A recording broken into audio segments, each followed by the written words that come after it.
Hello friends, this is your friend back with a new fanfic. What if Naruto was blinded as a kid and awakened godlike Mokuton powers with Hinata as his loyal partner? Episode 1. If you like this story, don't forget to like, share, and subscribe, and leave your thoughts in the comments. Now, after a tragic childhood accident takes away his sight, Naruto is forced to live in darkness, but hidden deep within him, an ancient power is preparing to awaken. Now, let's start. Naruto and his team enter the Forest of Death, which is the second part of the exam. There he senses a sinister presence that has him on edge, while also having to worry about the ninjas from Iwagakure. What will happen within the forest? Enko arrived at Training Ground 44 with a huge smirk on her face, waiting for the poor bastards to show up. To her surprise, the first one to appear was a blonde kid with a cane in his hand. Enko stared at the kid. What the hell? He's blind. Naruto blinked, getting a dark foreboding feeling from the forest next to him. He had heard horror stories about Training Ground 44, or the Forest of Death, as some people called it, and for good reason. There were some reported deaths that all came from this forest, and now he and his team will have to take the second part of the exam in this forest. Great. Naruto-kun. Hinata landed and ran towards him. You shouldn't run off like that. You have to be more careful. Naruto sighed. You worry too much. Naruto-kun. Hinata sighed. Enko grinned. Hey, what's this? A lover's spat. I love drama. Shikamaru landed along with Choji, troublesome blonde. Choji laughed nervously. The rest of the rookies, including his own team, showed up, while the rest of the ninja came not too long after them, making Enko smirk. Now that you maggots are here, let's get down to business. This here is Training Ground 44, also known as the Forest of Death. Sakura shivered at the name. Why does the second part of the exam have to be this? It doesn't look all that bad to me. Kiba commented, with Akamaru agreeing with him with a bark.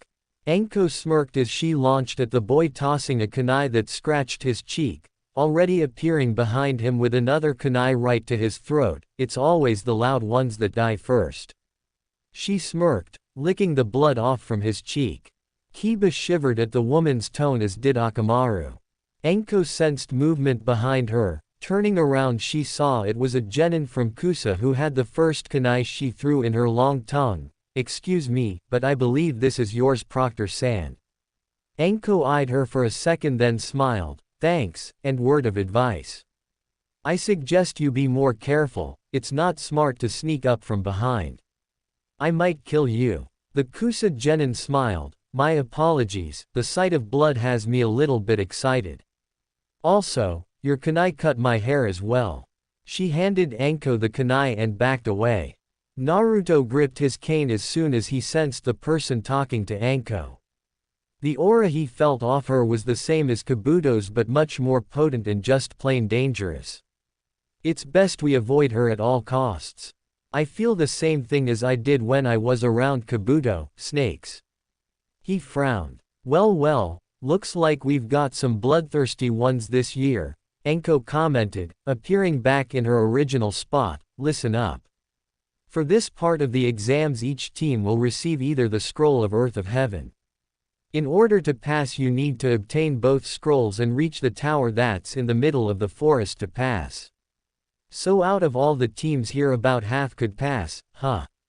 Naruto said. Hey, that would be on a good day, Enko smirked. Normally, less than half of the teams here would pass. Part of it because of the forest, or just plain bad luck. The most important rule is that you don't open the scrolls until you reach the tower. Why is that? Sasuke asked. Because that would be telling. Enko grinned. You'll be in the forest for about 5 days.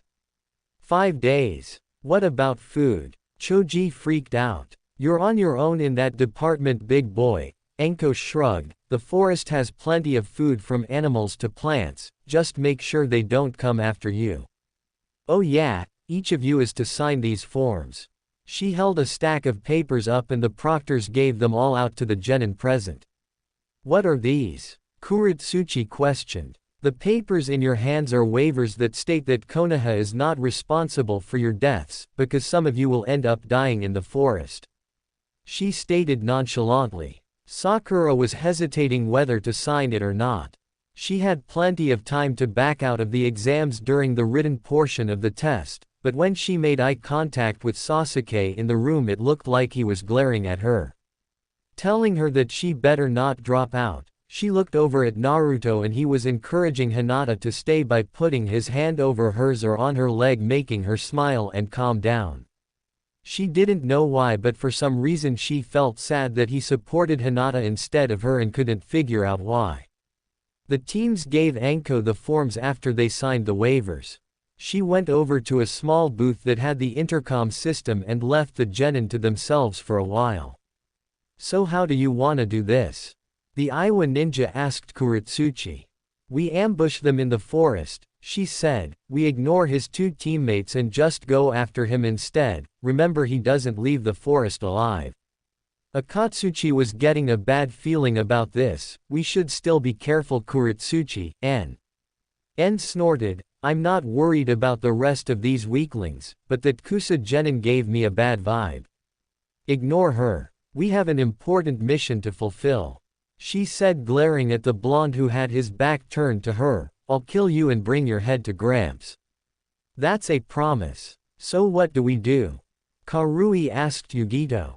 We do nothing until further notice. That is what Killer Bee Sensei has told me.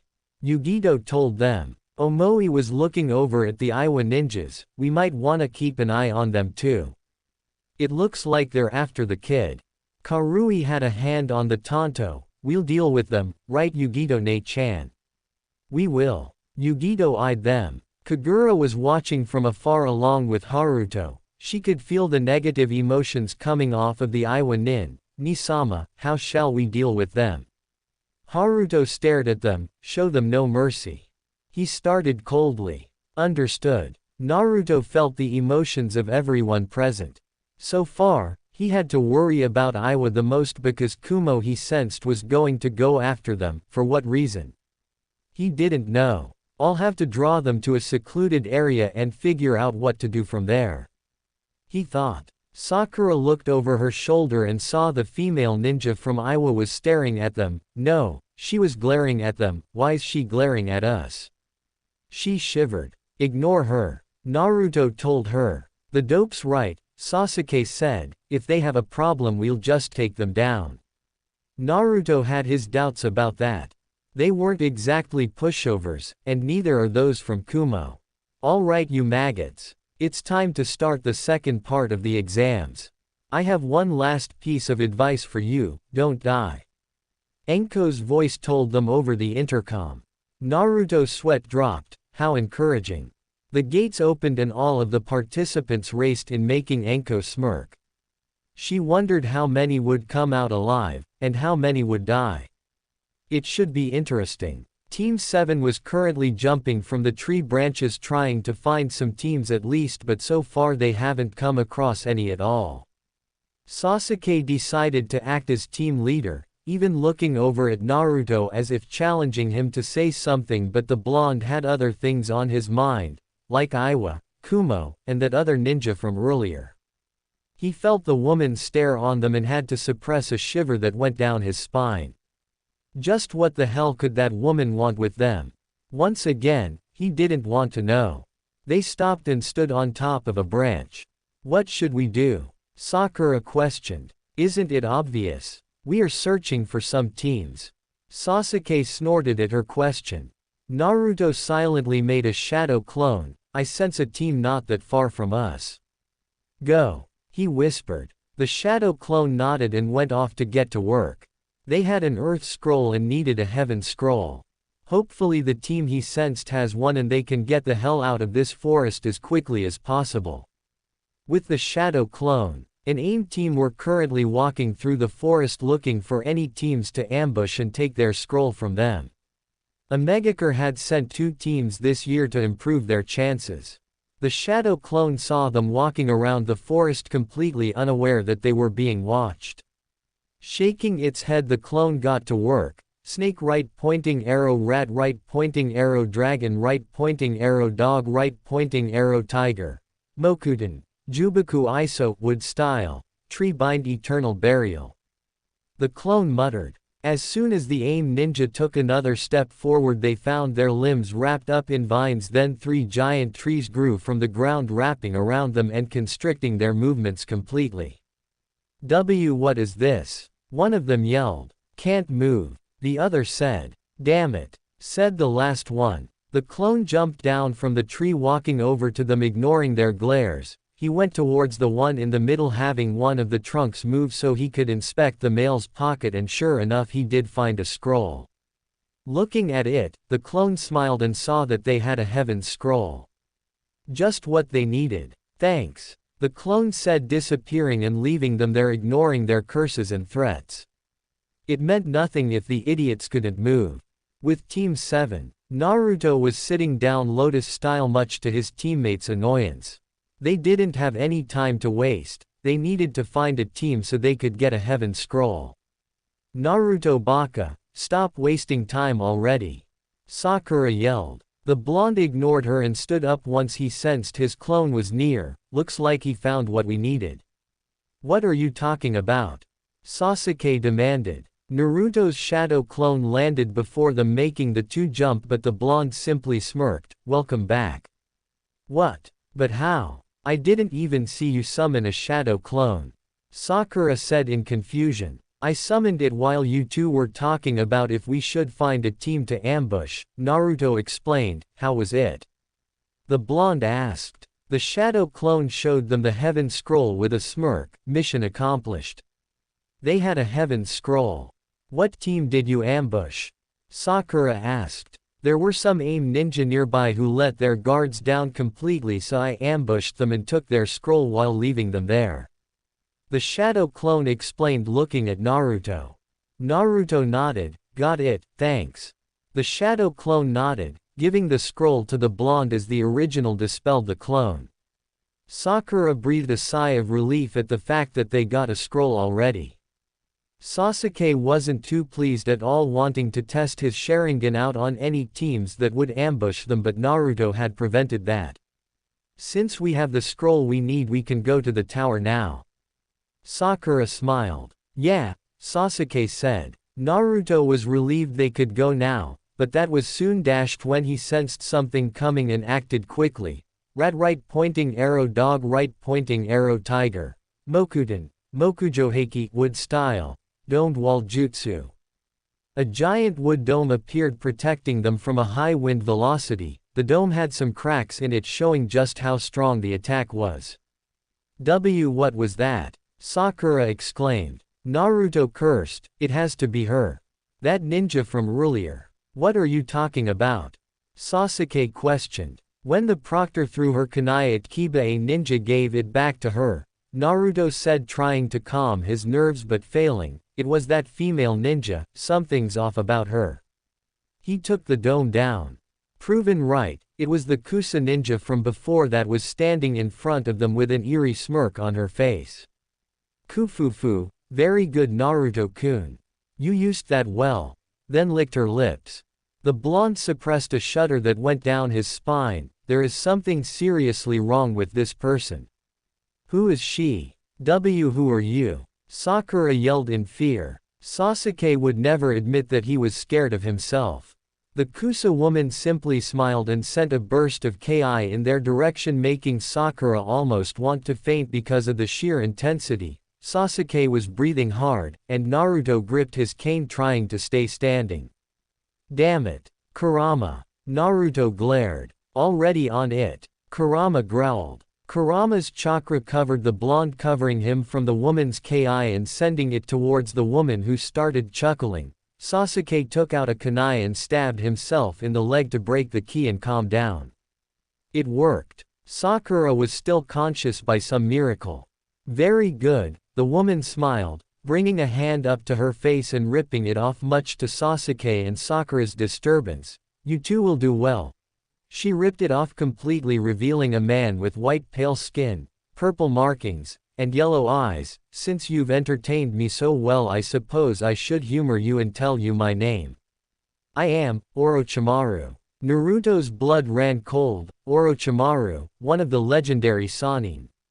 What the hell was Orochimaru doing here in the exams? Sasuke was thinking the same thing as Naruto, as was Sakura. They stood absolutely no chance against this person. Compared to Kakashi and Zabuza, these guys' S-rank to Hokage level compared to a Junin like Kakashi, Yamato, and Zabuza.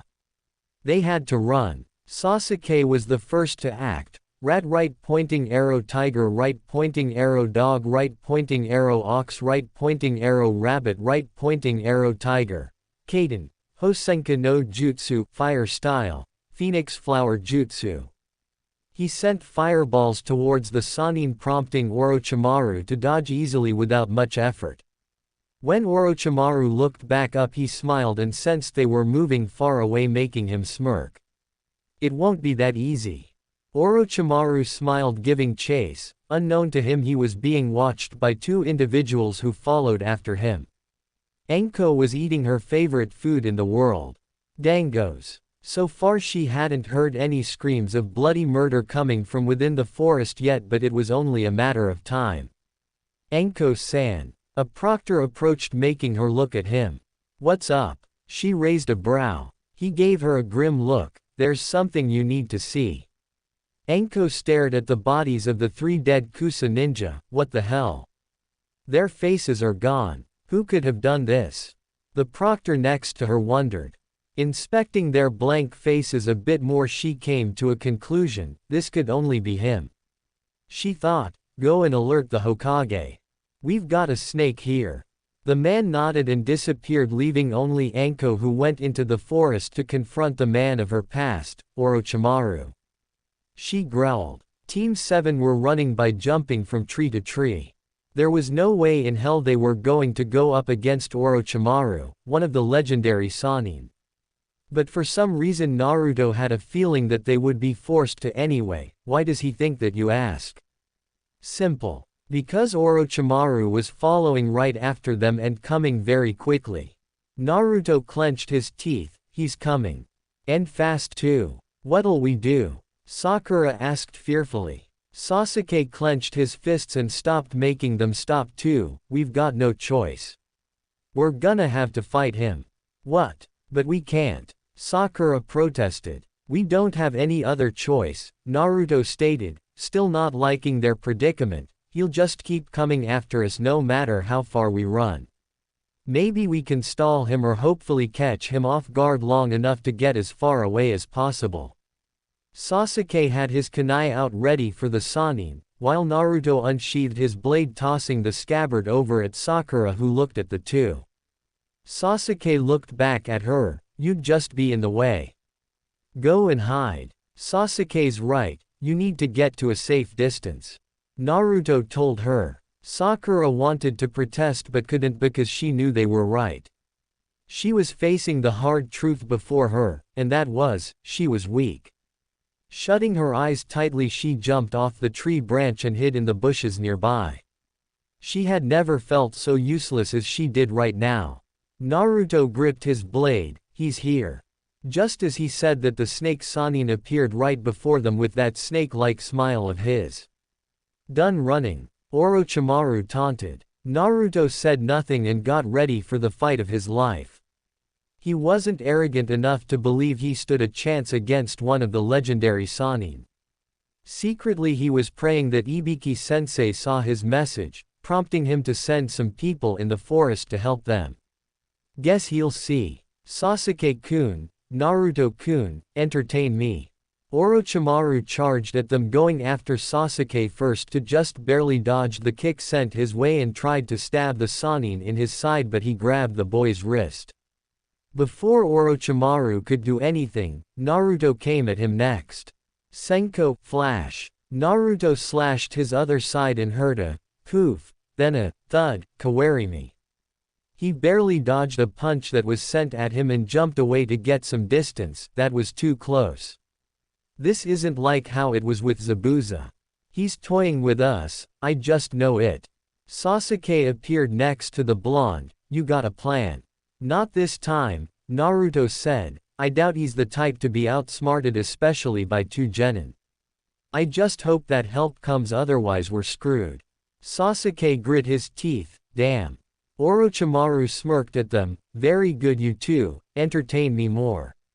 The Uchiha heir glared at the man and gave him what he wanted. Snake right pointing arrow, ram right pointing arrow, monkey right pointing arrow, boar right pointing arrow, horse right pointing arrow, tiger.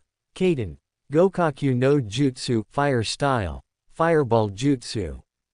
He sent a giant fireball at the Sannin, who merely smiled.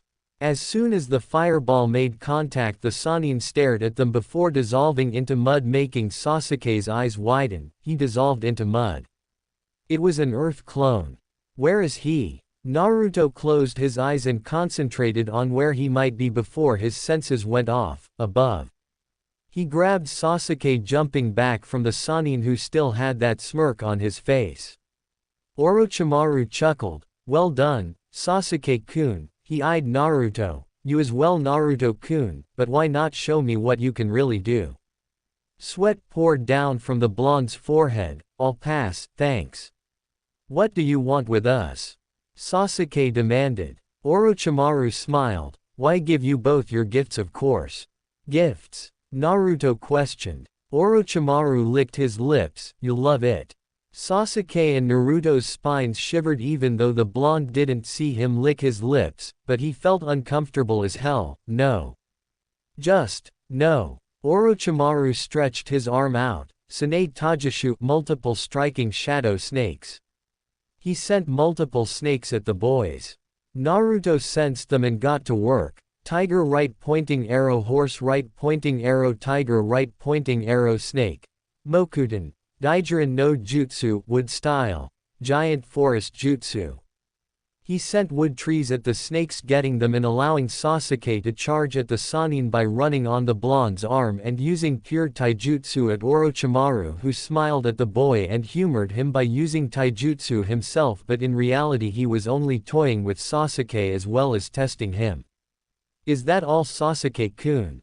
Orochimaru taunted, kicking the boy away from him. If that's all you can do, then you'll never be strong enough to kill Itachi. Sasuke's Sharingan flared at the mention of Itachi, causing him to shoot at Orochimaru, ignoring Naruto's call to calm down. Damn it. Orochimaru's beating him. Naruto thought. HMPH, more like their clan are just easy to anger. Kurama stated. So not the time right now. Naruto's eyebrow twitched. Sasuke was sent back by the Sannin and saw he was no longer before him and looked around. Damn it.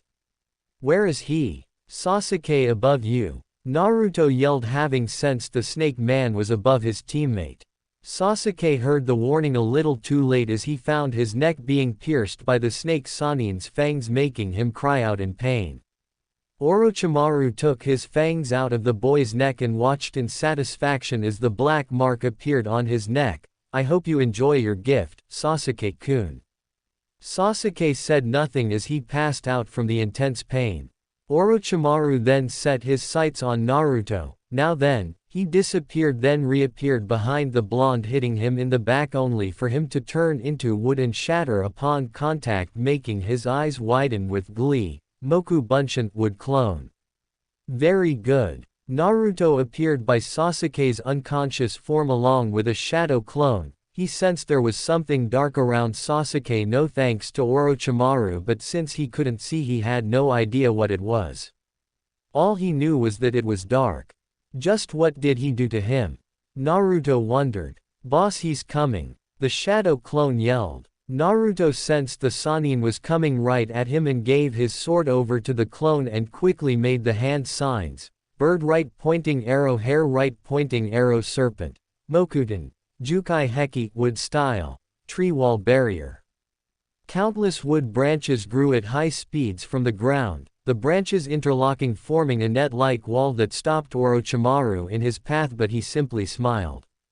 Such an impressive specimen you are, Naruto-kun. Orochimaru licked his lips. I can't wait to mark you. Naruto and his shadow clone grabbed Sasuke and took off to find Sakura, seeing as how they were pretty far. After a minute, Naruto sensed where she was hiding and brought Sasuke to her, laying him down before her. "Sasuke-kun, what happened?" Sakura asked fearfully. Naruto gave his blade over to his shadow clone. "I'm running low on chakra, I don't know what else to do right now. He must have done something to Sasuke, but I can't tell what it is." Sakura inspected Sasuke and saw what looked like a mark on his neck. "He put something on his neck, it looks like a mark." Naruto sat down groggily. He used up a lot of chakra, first against those aim ninja, and now against Orochimaru, one of the legendary Sannin. Using both Mokuton, Jubaku Iso wood style, Tree Bind Eternal Burial, and Mokuton, Jukai Heki wood style, Tree Wall Barrier, took a lot out of him and he needed to rest. "I'm tired, and I can't rest because Orochimaru's probably looking for us right now." "Damn it," Naruto thought. "Naruto, I'm going to transfer some of my chakra over to you." Asura told him. "You can do that." Naruto thought. "I can. Just relax." Asura told him. Sakura watched as her blonde teammate closed his eyes and white chakra began to envelop him as he closed his eyes. What is that? The white chakra dissipated and Naruto opened his eyes. "I feel a little better, but we still stand no chance. We need a miracle," Naruto stated. Naruto, just now what was that?" Sakura asked slowly. "Such an interesting thing you've just shown me, Naruto-kun." Orochimaru appeared before them walking over to the genin. "Damn, he found us quickly," Naruto thought. Sakura held Sasuke close to her as she watched the Sannin come closer and closer to them and shut her eyes fearfully. Just then two figures appeared wearing black robes standing in front of both Naruto and Sakura, blocking them from Orochimaru. Naruto only just now felt their presence. "I didn't even sense them until just now. Are they after us too?" Both of the figures charged at Orochimaru at impressive speed, the smaller of the two landing a kick to his face sending him backwards and went after the snake Sannin, while the tallest turned to them. "We shall deal with him. Please get to safety." The male figure bowed, then followed after his partner, leaving two confused genin behind. Who were they? Sakura wondered. Naruto sighed, taking his sword back from his clone looking completely spent. "Doesn't matter now. We need to find some shelter." The clone took Sasuke from Sakura, putting him on his back as they stood up. "We need a big tree or something to take cover in." Sakura nodded and led the two to find a tree big enough to hide them in for a while and hopefully give them time to rest up. Hopefully. Orochimaru was having a hard time with the two unknown individuals that prevented him from marking Naruto. He stared at the two, sensing they were much more stronger than him and just as vicious. "Interesting. Wretched snake," the female growled, "we will not let you taint the Uzumaki." "Indeed," her partner said from behind Orochimaru, taking him by surprise, making him disappear and reappear to a different tree branch. He stared at the two, his instincts telling him to run and never look back, and for once he listened. Using some hand signs he sunk into the branch, his presence gone from the two. "HMPH, coward," Haruto said, pulling his hood down. "I would have loved to devour that snake, but oh well. We protected the Uzumaki and that's what is important." Kagura smiled. Haruto frowned. "Not yet. There are still those Iwa ninjas we need to deal with. No doubt they've already found his whereabouts by now." "Come." He disappeared. "Yes, Ni-sama." She followed after him. Currently with the Iwa ninja they already got an Earth Scroll and were now trying to find Naruto and his team, but so far they had no such luck.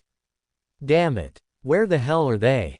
Kuritsuchi growled. "Calm down, Kuritsuchi. We'll find them," Akatsuchi told her. "En was trying to sense them but so far got nothing. I can't sense them." "Maybe." He was cut off when something crashed into him, making him fall down to the ground. "En." Kuritsuchi yelled, letting her guard down and getting hit with something herself. as did Akatsuchi, making them fall to the ground along with their teammate. Standing up and getting into battle positions, they saw two individuals wearing black hoods that covered their faces. "We found them, Ni-sama," Kagura smiled. "So it would seem," Haruto commented. "Who the hell are you?"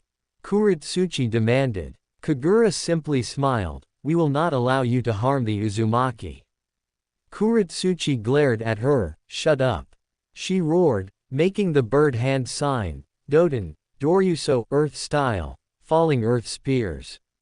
Earth spikes protruded from the ground heading right towards them. Kagura simply smiled, holding both palms out in front of her. Hake Kuheikisho, 8 trigrams air palm wall. Sending a powerful burst wave of chakra towards the attack, it shattered the spikes heading right towards the three who were too slow to get out of the way in time, sending them flying away from the two. Kuretsuchi got up slowly. Damn it. Who are these two?" Her eyes widened as Kagura appeared before her. Kagura smiled. Hake Hyaku Nuhachi Sho, 8 trigrams 128 palms. She moved 2 fingers at Kuretsuchi, hitting her tenketsu. Ni Sho, 2 palms. Yan Sho, 4 palms. Hachi Sho, 8 palms. Jiroku Sho, 16 palms. Sanjuni Sho, 32 palms. Rokujuyan Sho, 64 palms. Hyaku Nuhachi Sho, 128 palms. Sending the final strike towards the Iwa Kunoichi, she coughed up blood and was sent back rolling on the ground a few times before coming to a stop. Kuretsuchi. Akatsuchi and En yelled, going over to her.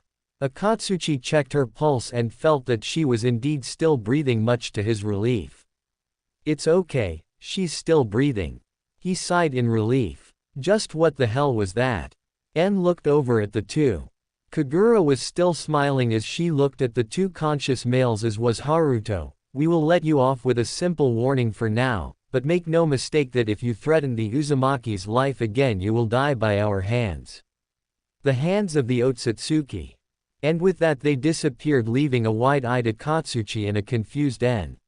Otsutsuki. The mysterious group that's been seen around each elemental nation. Why are they protecting the Yellow Flash's son? Akatsuchi thought in fear. They were told of this group and how they seemed to know every ninjutsu to ever be created. Everyone feared them, and now here they are in Konoha. This is not good. Naruto was keeping guard outside the giant tree they managed to find while Sakura attended to Sasuke, wiping his forehead and making sure his fever didn't get too high. Naruto had his clones go and get some plants that could help with putting his fever down, and to his surprise the clones found some flowers that would do the trick.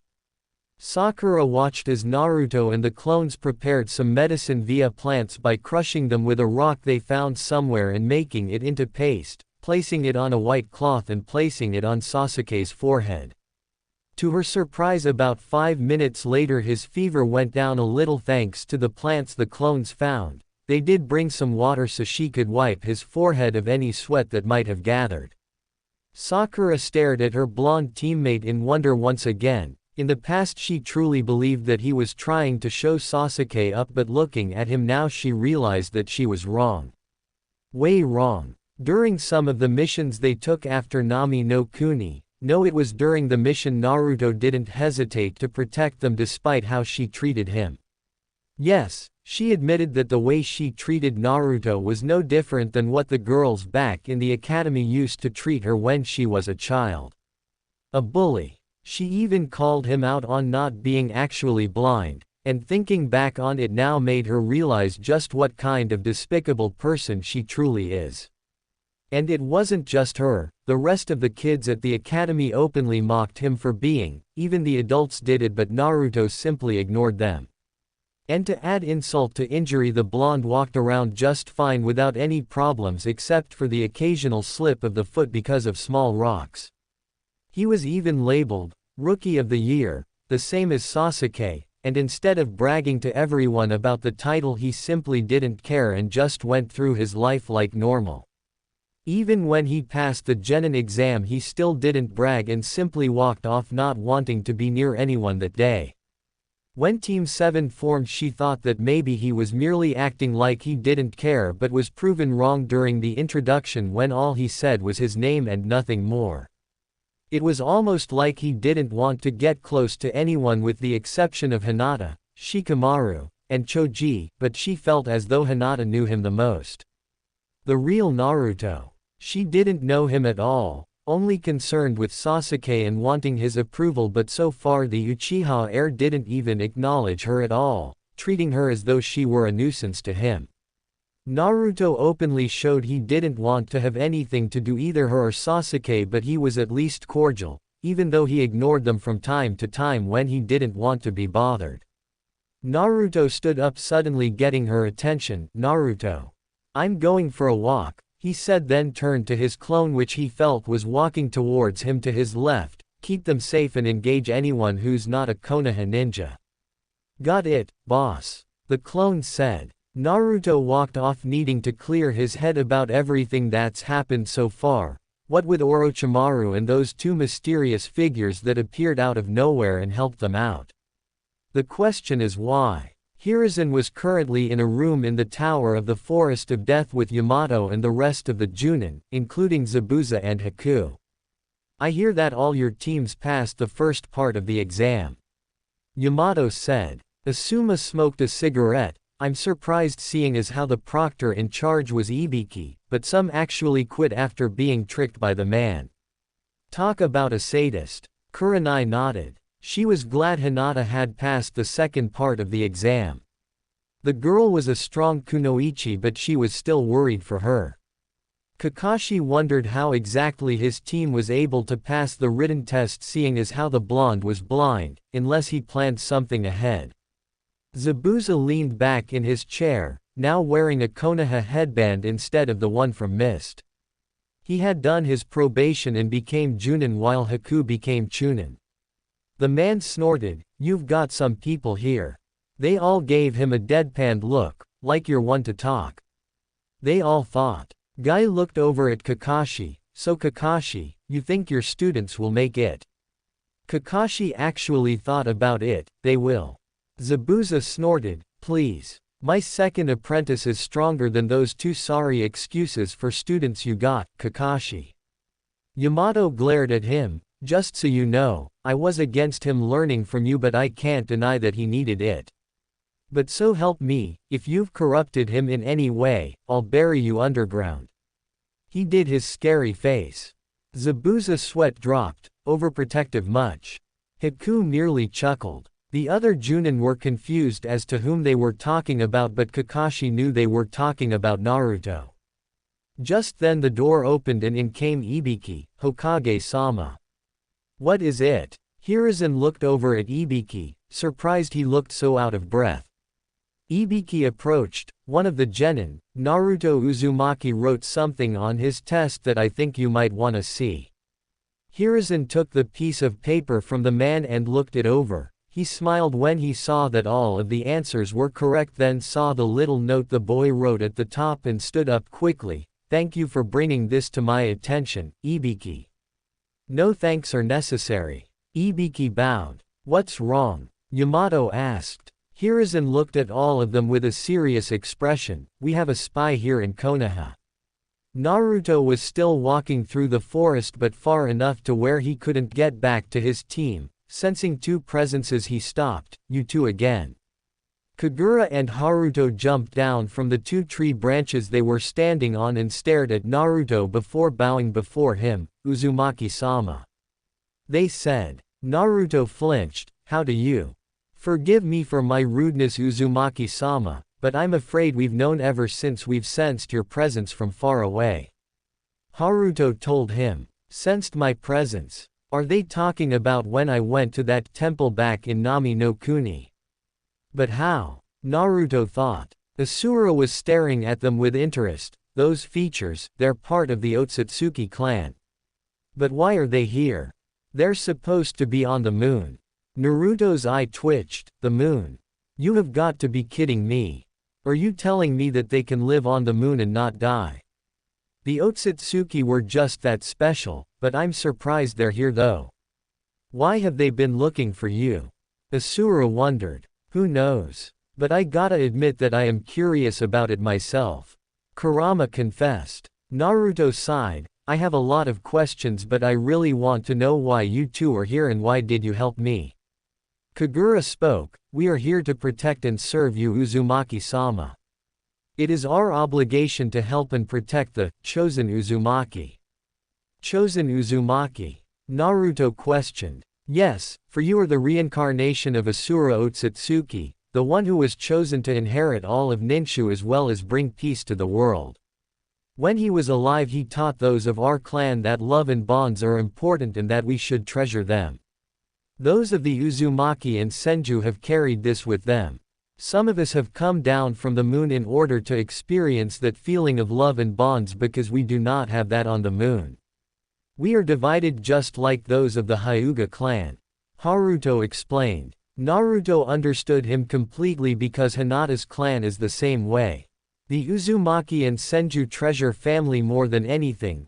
Haruto continued. The previous reincarnation of Asura Otsutsuki was Hashirama Senju. He was the embodiment of Asura-sama, his kindness and other features that embody that of Asura-sama. We were assigned to protect and stay with Hashirama-sama and learn from him what it means to have and treasure bonds, but before we could learn anything, he died. Kagura growled, it's that man's fault.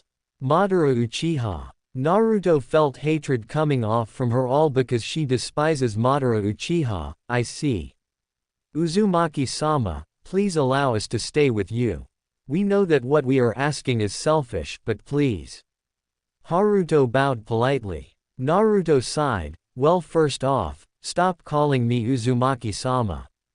Call me Naruto, besides we are practically family. Both of them looked up at him in surprise. Family. Yeah, when you stop and think about it, the Uzumakis, Senjus, Hyugas, and Uchihas are your descendants, so in my opinion that makes you guys my cousins. Naruto smiled. So there's no need to be so formal, nor is there a reason for you to call me Uzumaki-sama, just call me Naruto. The two siblings looked stunned and then smiled. Yes, Naruto-sama. They both said. Naruto's eyebrow twitched. This is gonna be hard. He felt memories enter his brain and realized that Sakura was being attacked. We'll finish this later, I need to go and see my team now. What shall we do, Naruto-sama? Kagura asked. Naruto sighed. You should leave the forest and get some rest, and thank you for the help. The blonde summoned another clone and they both took off towards where Sakura was. Haruto looked towards his sister. We have our orders, let's go. Yes, Ni-sama. Kagura nodded as they both disappeared. Sakura, Team 10, and Guy's team were in the middle of fighting the ninjas from Otogakure. Naruto's clone was dispelled by one of them and that information was sent to Naruto, who was on his way. Sakura looked a mess. Her body looked a little beaten. One of her eyes was swollen and she was forced to cut her long hair, but inwardly she didn't even care about her long hair anymore. She wanted to prove that she could fight alongside Naruto and Sasuke instead of being deadweight. Currently the mummy one was being held by a shadow courtesy of Shikamaru. The long black-haired female was on the floor, blood coming out of her mouth, as was Ino, who had possessed her boy to keep her still. The last one with the wind tunnels in both his arms was smirking like a bastard. The man who was identified as Zaku grinned, preparing to blast them with another wind attack until he felt someone kick him in the back, sending him flying into Dosu, who was released by Shikamaru's shadow possession jutsu. They all saw the blonde hair, prompting Shikamaru, Choji, and Sakura to sigh in relief. Troublesome blonde is late. Shikamaru smirked a little. Zaku got off of Dosu and glared at Naruto. You're the other target. Naruto felt the same aura that came from Orochimaru. So you're with the snake then, huh?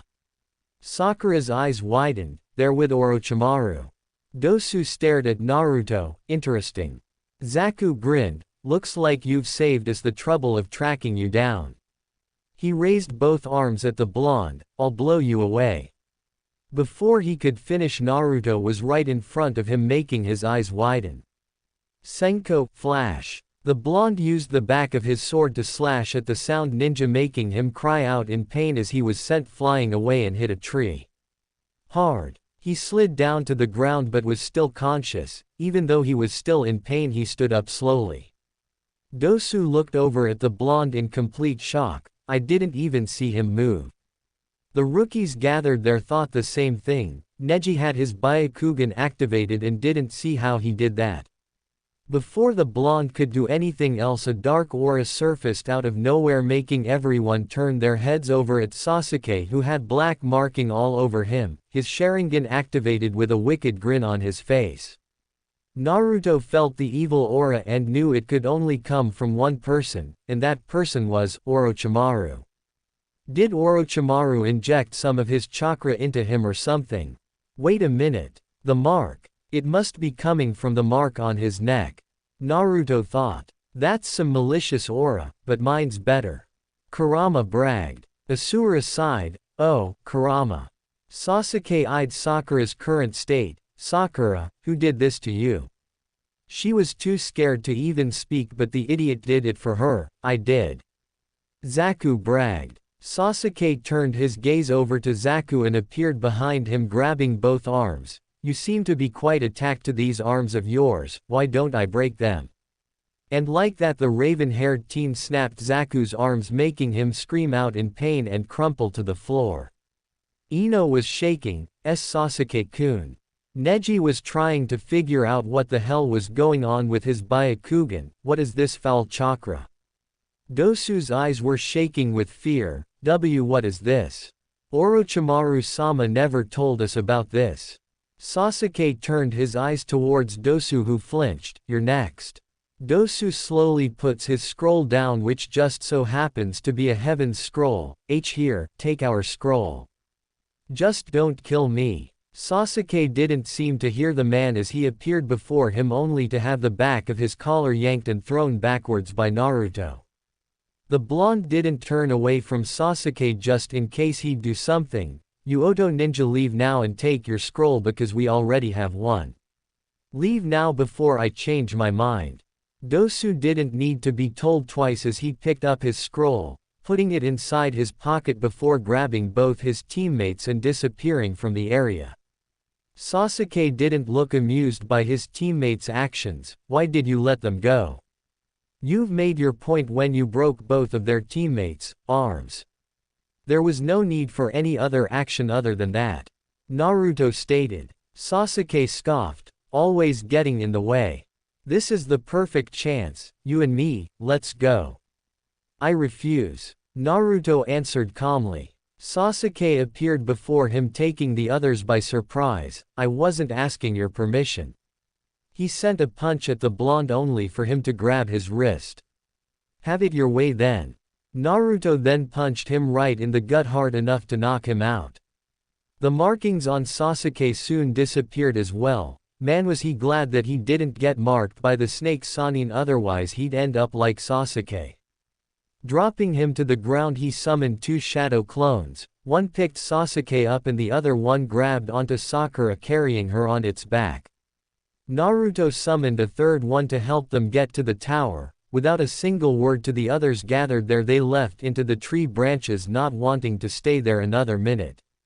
The second part of the exams was just way too much and the blonde needed a nice long nap. By some miracle they arrived at the tower on the second day, and all Naruto wanted to do was rest, but as soon as they got there and opened both scrolls, Kakashi was on them with questions and questions. Sakura answered most of them because Naruto was way too tired and Sasuke was still unconscious from the punch to the gut the blonde gave him.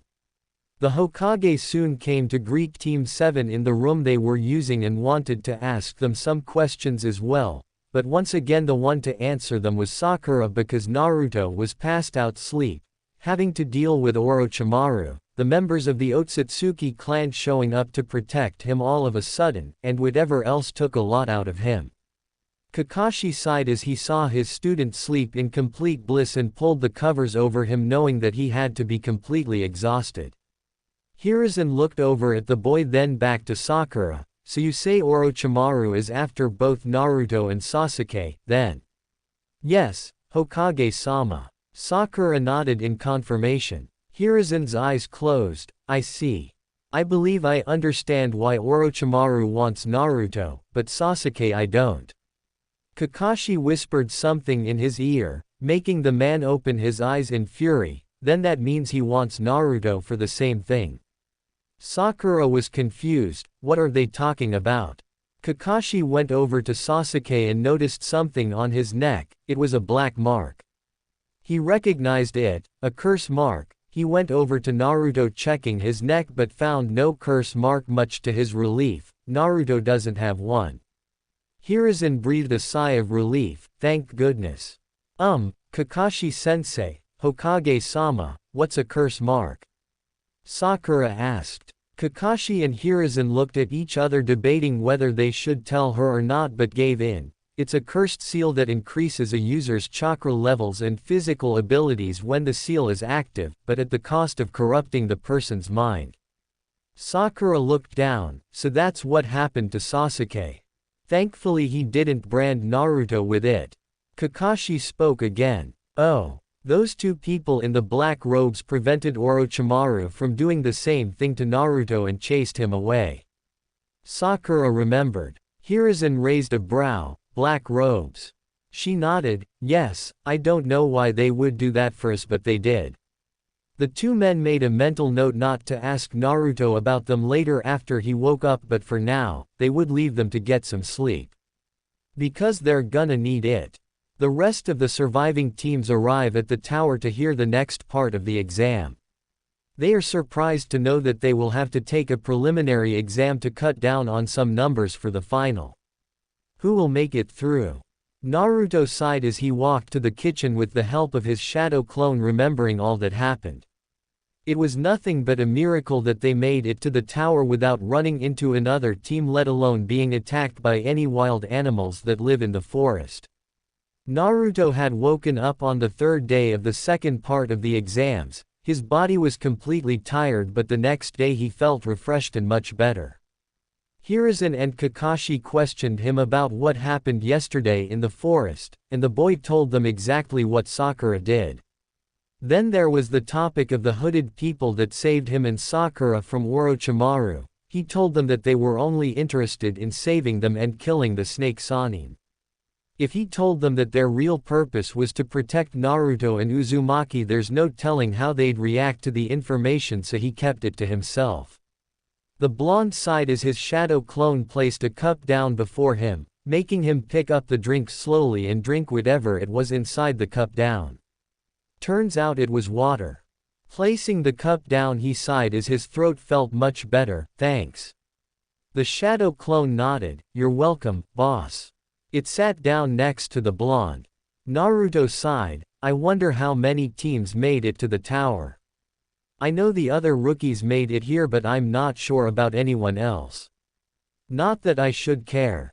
Those annoying idiots from Iowa probably made it through, Kurama reminded. They're probably here right now looking for you. I hope not. I really don't need that kind of headache right now. Naruto thought. Don't worry, the Junin are patrolling the halls making sure no one does anything bad, so you should be safe. Asura gave his opinion. That makes me feel a little better, but I still want to know what their real objective is for participating in the exams. Can't because they wanna make Chunin. He thought. Kurama snorted. I've got a theory. They came here for the sole purpose of killing you. I honestly believe you're not wrong about that. Naruto thought slowly, forgetting about his father's reputation amongst the other villages, especially Iwagakure. From what my last host told me, just the mere mention of his name in their village was enough to put everyone on edge and send out bounty hunters after him. That damn Yondaime wasn't very likable, not that I like him either, but still. Kurama stated. Asura couldn't help but shake his head at that. Why did humanity stray from father's teachings? Naruto got up from the table, as did his shadow clone, and they headed back to the room where Sakura and a still unconscious Sasuke were. In any case, I'll just make sure to avoid them until we know what the other part of the exam is. Right now, he just wanted to relax. The blonde and his shadow clone entered the room where Sakura was by Sasuke's bed just watching over him. Her hair was in much better condition having done it herself. She turned her head around when she saw that Naruto, along with his shadow clone, entered the room, making her smile. Naruto. The blonde was still surprised by her change of behavior towards him but didn't comment on it and had his shadow clone help him walk over to his bed so he can sit down. Sitting down on his bed he dispelled the clone. He's still out then, huh? Sakura looked over at Sasuke and gave him a worried look. He hasn't even budged. I see. Naruto said. He had never heard of a curse mark before until Kakashi explained to him. Never in his life had he been glad that Orochimaru never marked him with it. Speaking of which, the snake Sannin is probably still around here somewhere, and that wasn't a good thing. Sakura stared at her blonde teammate wondering what he was thinking about, but before she could ask she heard Sasuke groan, turning her attention back over to him. Sasuke-kun. Sasuke groaned again before opening his eyes, slowly blinking a few times to clear his vision. When he could finally see the ceiling he turned over to see Sakura was giving him a look of relief. Looking past her he saw Naruto sitting on the bed with a smirk. Welcome back to the world of the living. The blonde said. Sasuke shut his eyes with a snort. Dobi. You're okay. Do you need anything? Sakura questioned. Sasuke opened his eyes again. No, he said slowly. Yeah, he's feeling better. Naruto thought, but was still wondering how long the seal on his neck would cause more trouble again. Guess they'd just have to wait and see. It seemed like time just flew by when the last day finally came and the Hokage ordered all of the ones that made it to the tower to come down to an arena that was in the tower. Sakura looked around and saw some teams from Iwa, Kumo, Suna, Konoha, AIM, and Oto made it. Looks like AIM sent 3 teams to participate to improve their chances. Gaara apparently killed the first team from AIM, while Naruto's shadow clone had prevented the second team from even moving and wondered where they were since no one could find the bodies. It was speculated that the animals found them and ate them, so it was just the third team that made it. Currently they were all gathered together, and all eyes were on Team 7, but Sakura knew it was because they were staring at both Sasuke and Naruto. They were now seeing their team as a threat, and in her opinion that wasn't a good thing. Listen up. Hokage-sama is here to explain about the third part of the exams, so shut the hell up. Ibiki growled, making everyone shut up. Hiruzen cleared his throat. Thank you Ibiki for that introduction, he said to the man. To you all who made it through the forest of death and arrived here to the tower in good time, congratulations. Now I will explain to you the true purpose of the exam. Naruto was curious as to what the real reason was. Why is it that we have alliances with other countries and take these exams together? Simple, to promote friendship among the countries. But here is the exam's true meaning. He eyed the genins present. The true purpose of the exam is to replace war that went on in the past with the allied countries. Our current allies were once enemies who fought one another about who should rule. Now in order to prevent such pointless violence and bloodshed each country proposed to do the alternative, the Chunin exams. Why the hell should we do something like that? What about being promoted to Chunin? Kiba growled. Sasuke snorted at him, you're an idiot. Kiba snarled at him. True, this exam is to determine who should be promoted to Chunin. Hiruzen said. However, the other purpose of these exams is for each shinobi to risk their own life to protect their land. Influential leaders from many countries make up clients for the shinobi. Then what's with this whole friendship business? Tenten questioned. I said in the beginning not to be confused with the purpose of this exam. Hiruzen reminded, by losing one's life and keeping balance is the shape of friendship in the shinobi world. Now before we begin the third part of the exam, he was cut off by a cough. Actually Hokage-sama, cough, a sickly-looking Junin appeared. Please allow me Hayate Gecko to explain the third part of the exam for I am the referee. Hayate said. Hiruzen nodded. Very well, by all means.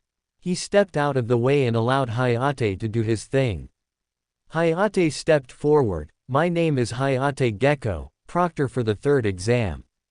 Now then, before we begin, all of you here will take the preliminary part first before we get to the finals.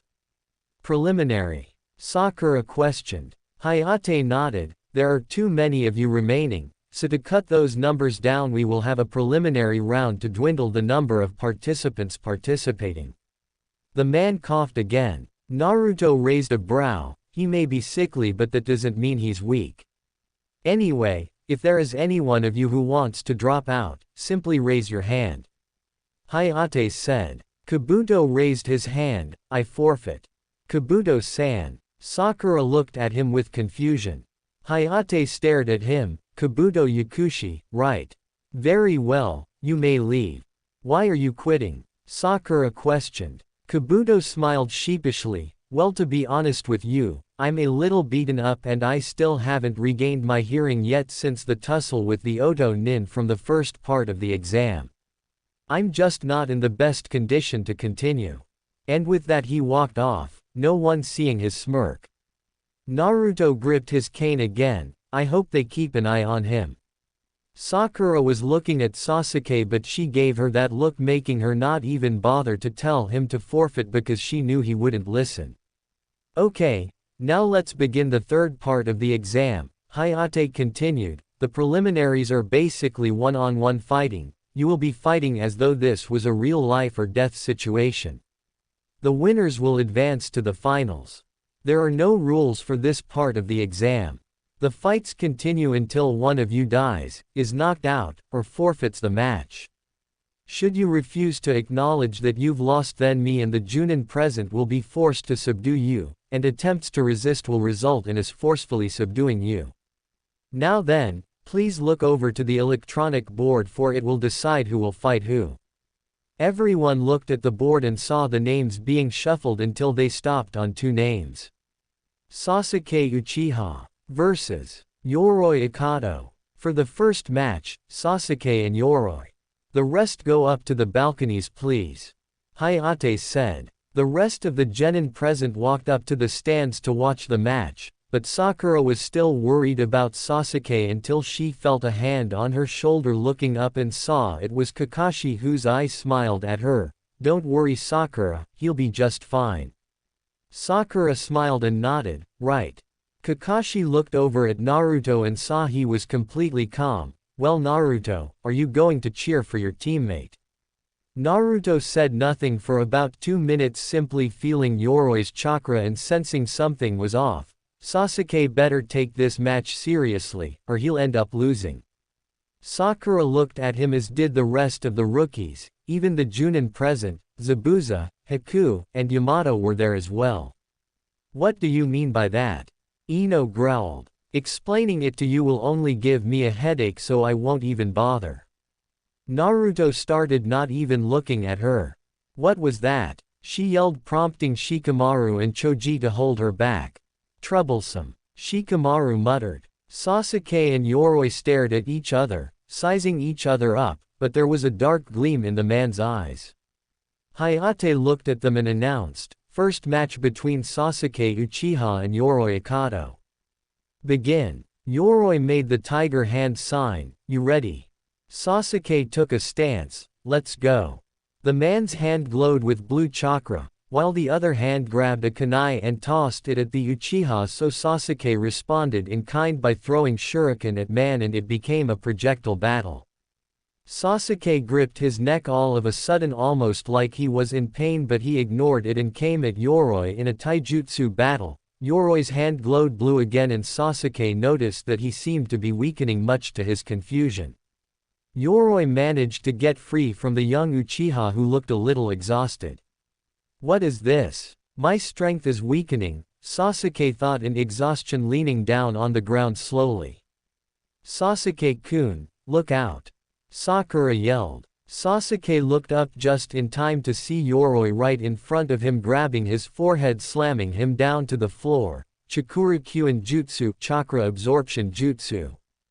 His hand glowed blue and Sasuke felt his chakra being absorbed. Naruto sighed, so that's what it was. Sakura looked at him, what do you mean? That guy can absorb chakra, that's why I said Sasuke should take this seriously. Naruto reminded me. Sasuke glared at the man, you're absorbing my chakra. Hey, so you finally noticed. But it's too late. Yoroi said arrogantly before he felt a kick to his gut sending him away from the boy. Hey, so you still have some energy left, huh? Sasuke got up slowly. I can't use my Sharingan or any other jutsu otherwise I'll be too exhausted. Yoroi charged at him, now's not the time to be daydreaming. Before the man could try to drain Sasuke completely he was kicked in the face sending him upwards off the ground. Lee's eyes widened when he realized what Sasuke was doing, that's my. Sasuke appeared behind Yoroi making his eyes widen, Kage Buyo dancing leaf shadow. Something like that, Sasuke said before wincing as his neck was in pain, but from here on out, it's all original. He kicked the man in his left side, then right, then kicked him down before going for the final blow, Shishi Rendant Lion's Barrage. He sent the final blow to his stomach knocking him out completely before landing on the ground himself but not before sitting down in complete exhaustion. About time the damn brat ended the match. Zabuza crossed his arms in annoyance. Indeed. Haku agreed. Hayate walked forward, winner of the first match, Sasuke Uchiha. Alright. I knew you could do it Sasuke-kun. Ino yelled. Troublesome. Shikamaru sighed. Sakura sighed in relief. Kiba scoffed, show off. Hinata was thinking the same thing. Tenten frowned at Sasuke, he stole that from Lee. Just what I would expect from an Uchiha. Neji commented. Lee gripped the bars as he saw Sasuke do his own version of his move. Guy wasn't all too happy either. Orochimaru disguised as a sensei smirked. Excellent work, Sasuke. He looked over at Naruto still keeping his smirk. Naruto-kun, I will soon give you your gift. I know you will not disappoint me. Kakashi appeared behind Sasuke and took him away somewhere, much to the others' confusion but didn't think about it too long as the names rolled up on the screen again. Shino Aburame vs. Zaku Abumi. Yamato, who was standing next to Naruto, now told him who was going next, so it's Shino's turn, huh? That Zaku guy should probably forfeit. Kiba heard this and grinned, hell yeah. Shino's gonna wipe the floor with this guy. Hinata smiled in complete agreement. Shikamaru raised a brow at Naruto, you know something we don't. Naruto put a finger up to his lips, that's for me to know and you to find out Shikamaru. Troublesome blonde. Shikamaru muttered. Thank you very much. Naruto smiled. Kurenai was grateful Naruto didn't say anything about Shino's skill. She made a mental note to give him some sweets later. Shino and Zaku made their way down to the arena, with Zaku grinning despite the fact that both arms were in slings. Hayate looked at them both. Second match between Shino Aburame and Zaku Abumi, begin. Shino decided to say, you should forfeit the match. Zaku scoffed as he smirked, well what you know. It looks like I still have one good arm left. And with that he came at Shino punching him square in the face, sending him back and causing smoke to appear. Hey, maybe you're the one who should forfeit. He smirked before losing it as he saw Shino get right back up, what? Meanwhile Kakashi and Sasuke were in an underground area where he was getting ready to perform a sealing jutsu on the curse mark. Sasuke was shirtless and there was blood around the seal. When that was done Kakashi got to work. Hare right pointing arrow, snake right pointing arrow, horse right pointing arrow, ram right pointing arrow, bird right pointing arrow, tiger right pointing arrow, hare right pointing arrow, snake right pointing arrow, horse right pointing arrow, ram right pointing arrow, bird right pointing arrow, tiger right pointing arrow, hare right pointing arrow, snake right pointing arrow, horse right pointing arrow, ram right pointing arrow, bird right pointing arrow, dog right pointing arrow, rat. Fujihoin curse sealing. He placed his hand where the seal was and Sasuke cried out in pain. This curse-sealing jutsu is only as strong as you are, Kakashi explained. It derives its power from the strength of your will. If that will ever weaken, if you ever begin to doubt yourself, the curse will be unleashed in all its fury. HMPH, amazing. Too tired to even argue. My, how you've grown, a familiar voice said in amusement. To think you've become strong enough to form the curse-sealing jutsu. Kakashi turned around in utter shock. You. Orochimaru stood before him smirking like a snake surrounded by his evil aura. Orochimaru. Long time no see, Kakashi. Orochimaru greeted. No offense Kakashi, but I didn't come to see you. My business is with that boy behind you. Kakashi glared at him. What do you want with Sasuke? He demanded. Orochimaru chuckled. You've required something new, how I envy your good fortune. Kakashi's eyes widened. I don't believe you had it the last time we met, did you? Orochimaru observed. The gift, the Sharingan in your left eye. Kakashi glared at him. It's only fair that I should want it too, the Uchiha power. He smirked, but then again, Naruto-kun's power is just as delicious. It's too bad I couldn't mark him, but there's always next time. If looks could kill, then Orochimaru would be dead by now. So, you are after Naruto, why? Orochimaru chuckled. Why you ask? Simple really, he's an Uzumaki blessed with their longevity and sealing mastery. To add to that, he also has the Mokuton and has been utilizing it beautifully despite being blind. How can I not want such a delicious specimen? Zaku's eyes were shaking. There's no way. There was this strange sound that was heard throughout the arena. Hey, what? Naruto smiled. Moron. Sakura looked at him in confusion before looking around trying to figure out what that sound was, as was everyone else. Zaku's eyes widened when he saw a bug coming out of Shino. What the? He's got bugs coming out of him. Like a human hive. This guy's a freak show. He thought. Great, now that you've creeped us all out, what happens next? He said, then looked behind him in complete shock as he saw a swarm of bugs behind him. Shino lifted his finger up showing a bug perched right on it. There is a rare species of parasitic beetle that attacks their prey in a swarm, eating its chakra. An army of this size will dry you in less than a minute.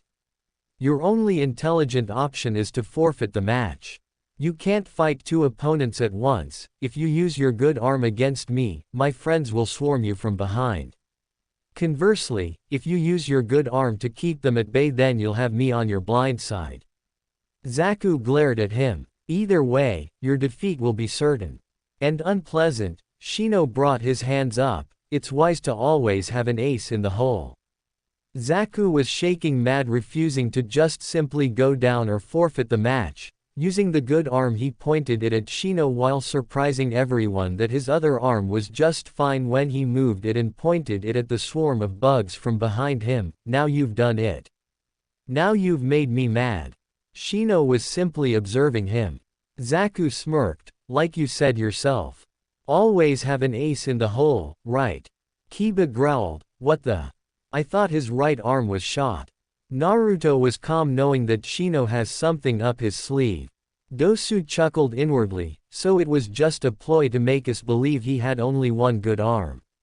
Clever move. What's your game? Kakashi demanded. Otogakure, the village that everyone's so curious about. It's mine, you see, I created it. Orochimaru smiled. I think you understand without me saying any more. You and your wild-eye ambition. Kakashi said. Oh yes indeed, as always, but to play the game as you put it, I need pieces on the chessboard. Willing pawns to do my bidding. Orochimaru said. AAARRRGGGHHH. I'll blow you away. Zaku yelled. And Sasuke and Naruto are one of your paws? Kakashi questioned. Oh, not pawns, Orochimaru told him. Sasuke-kun and Naruto-kun are far more valuable than that. But as for the others, well, you know how it is in a game of chess. Zaku's arms started bursting out with chakra, creating holes in them. Pieces must be sacrificed. Orochimaru grinned. Zaku screamed out in pain, "My arms. What's wrong with them?" He moved one arm a little bit and saw the holes were plugged up with bugs. Shino appeared behind him. "Earlier while I was distracting you with my helpful advice, I was also sending some of my little friends to plug up those bothersome wind holes in your hands. Both hands just to be sure. You see, an ace in the hole is good. 2 aces are better." Zaku gave him a hateful glare before swinging around trying to hit him, but Shino backhanded the Oto ninja, sending him flying before he passed out with blood coming out of his mouth. Orochimaru walked towards Kakashi slowly, making the silver-haired Junin's heart beat faster and faster as he approached until he finally snapped out of it. "Stop. Don't come any closer," he said, making some hand signs. Ox right pointing arrow, rabbit right pointing arrow, monkey, Chidori 1000 birds. Orochimaru saw his hand being encased in lightning and stopped walking. "I don't care if you are one of the Sannin. The 3 shinobi of legend. I swear, take one more step towards Sasuke, and one of us will die here," Kakashi declared. Orochimaru laughed in amusement. "Funny is it?" Kakashi glared at him. "Poor Kakashi, all your noble efforts," Orochimaru mocked, "all in vain. What? Do you really believe that the seal will hold? Do you think you can keep him from what he truly desires? You know I'm right. A heart like his that hungers for only one thing will not be denied. No matter what obstacles you put in his path. He's an avenger, isn't he?" Orochimaru smiled. "You think you can take advantage of that? Not Sasuke." Kakashi glared. Orochimaru smiled. "You cannot stop it. At some point he will come to me, in search of power." And with that he walked away. Kakashi watched the snake Sannin walk away. "Unless of course you carry out your threat to kill me, now is your chance. Take it, if you dare." The silver-haired Junin suddenly saw himself being impaled with a sword as soon as he said that, so he didn't pass on that threat to attack the snake Sannin and simply watched him walk away until he eventually disappeared, his body shaking in fear. "One of us will die here. I must have been out of my mind," he thought as he stood up and took a deep breath to calm his nerves. Hayate bent down to observe Zaku as he groaned in pain, unable to get up. The man stood up. "I'd say this one has had it. The winner is Shino Aburame." Naruto wasn't surprised at all that Shino won, and that's that. Yamato smiled. "You knew Shino would win, didn't you?" The blonde nodded. "Shino's no pushover, not to mention the clan he comes from gives him an edge in battle." "What do you mean?" Sakura questioned. Naruto felt the rookie's eyes on him, making him roll his eyes inwardly. They seriously don't know that clan he comes from. He thought, Shino's from the Aburame clan, meaning they house living insects inside their own bodies and use them in battle. Living insects. And they're inside of him. Lee exclaimed. Naruto nodded. "It's actually pretty cool though. That Zaku guy should have just forfeited the match like Shino told him to. He can be ruthless when he feels like it." "Correct," Shino said from behind them, making Sakura scream and edge away from the boy. Naruto turned his head towards the bug boy. "Yo Shino, nice work." "Thank you." Shino bowed his head. "I look forward to seeing your match." The blonde smirked. "Hopefully I can have some fun." Yamato looked over at Zabuza and glared, making the man shrug his shoulders. "What? Have a cow? Why don't you?" Haku simply smiled. Dosu and Kin saw the medics take Zaku away. "Well, that was unfortunate." "What just happened? How come his arms broke down like that?" Kin looked over at him. At some point early in the match this guy Shino managed to get his beetles into Zaku's wind cannon and plug the opening. As soon as Zaku tried to use his slicing sound wave he was doomed. With its usual outlet sealed off, the energy from the sound wave trapped in his arm. Expanding, searching for an exit. Dosu explained. Kin gasped. Sooner or later something had to give. In this case, it was Zaku. Dosu said. I can't pretend we had anything in common, except this team and our mission.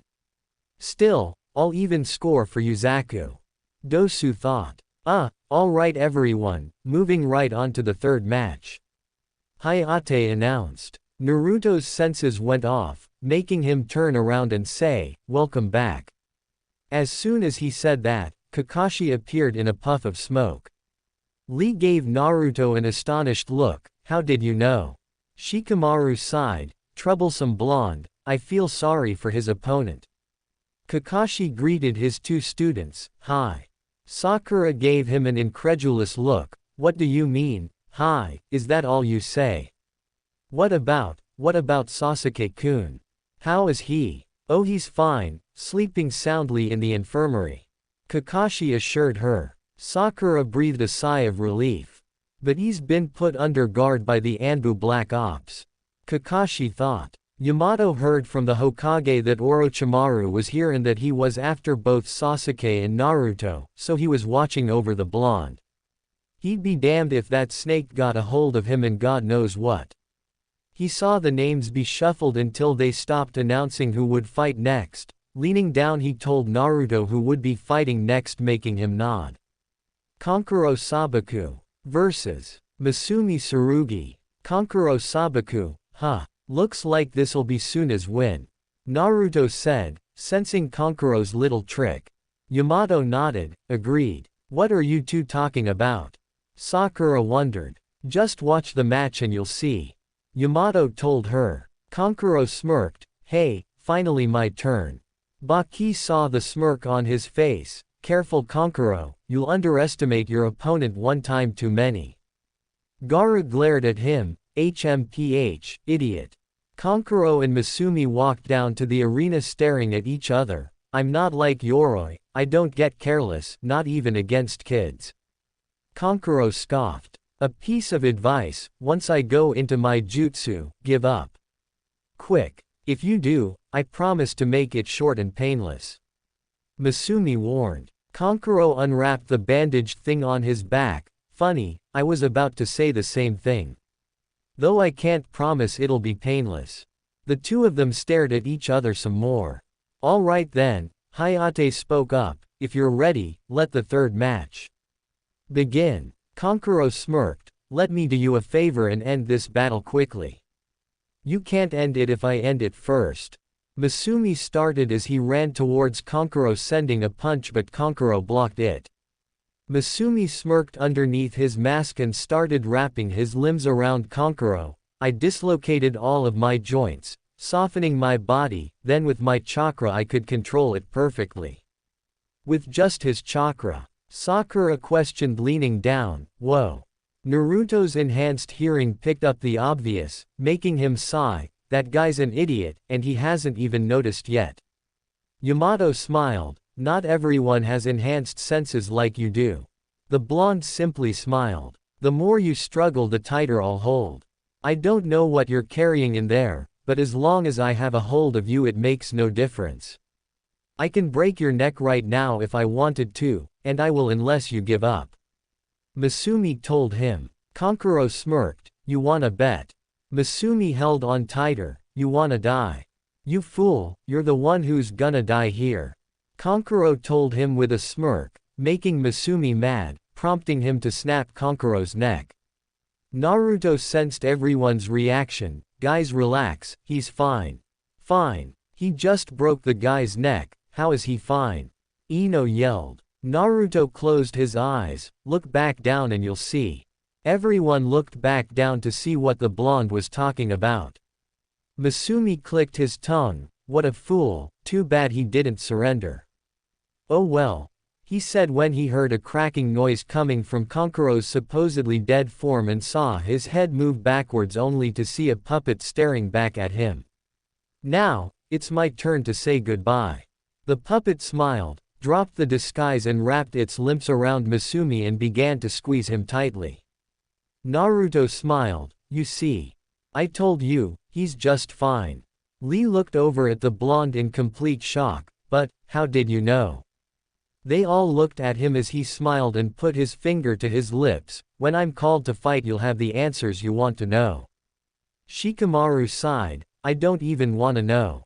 The wrapped object unwrapped suddenly revealing Kankuro, the real Kankuro. Masumi's eyes widened, this is just a puppet. And the real ninja was in there controlling it. He's a puppet master. Sakura observed the fight, he controls it, with chakra from his hands. He's a puppet master, which is not all that uncommon in Sunagaku.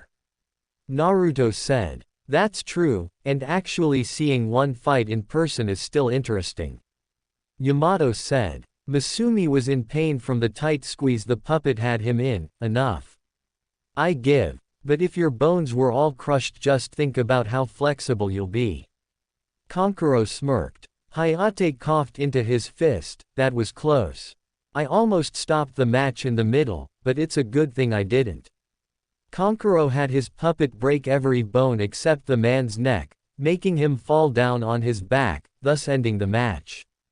Hayate called it, because his opponent is unable to continue, the winner is Kankuro.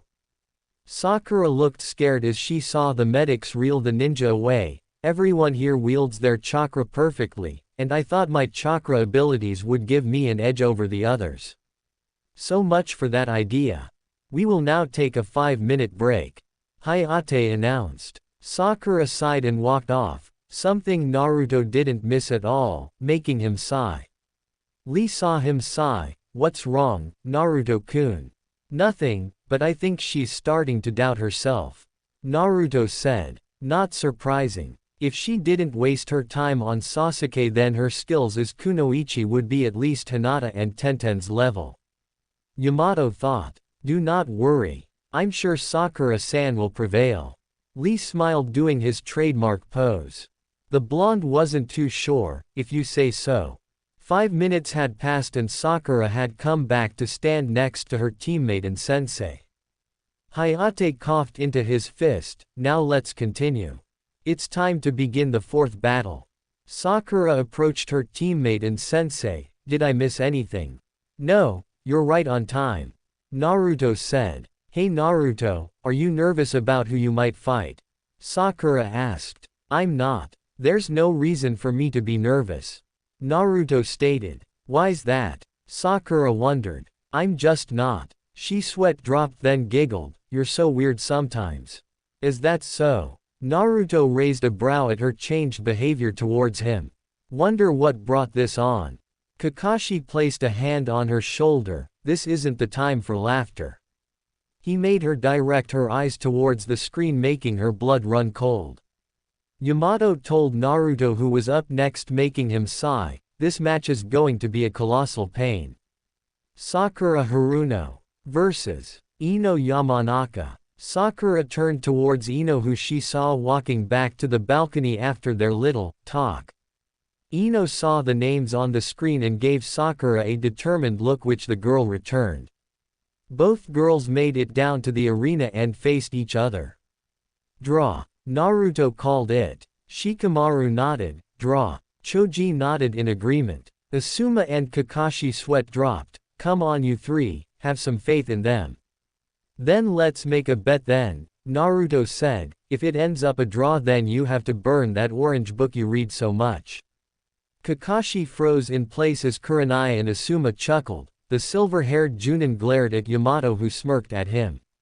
So he told him about the book then, huh? Sakura and Ino stared at each other, I never thought I'd fight you. Or at least I didn't think it happened this soon.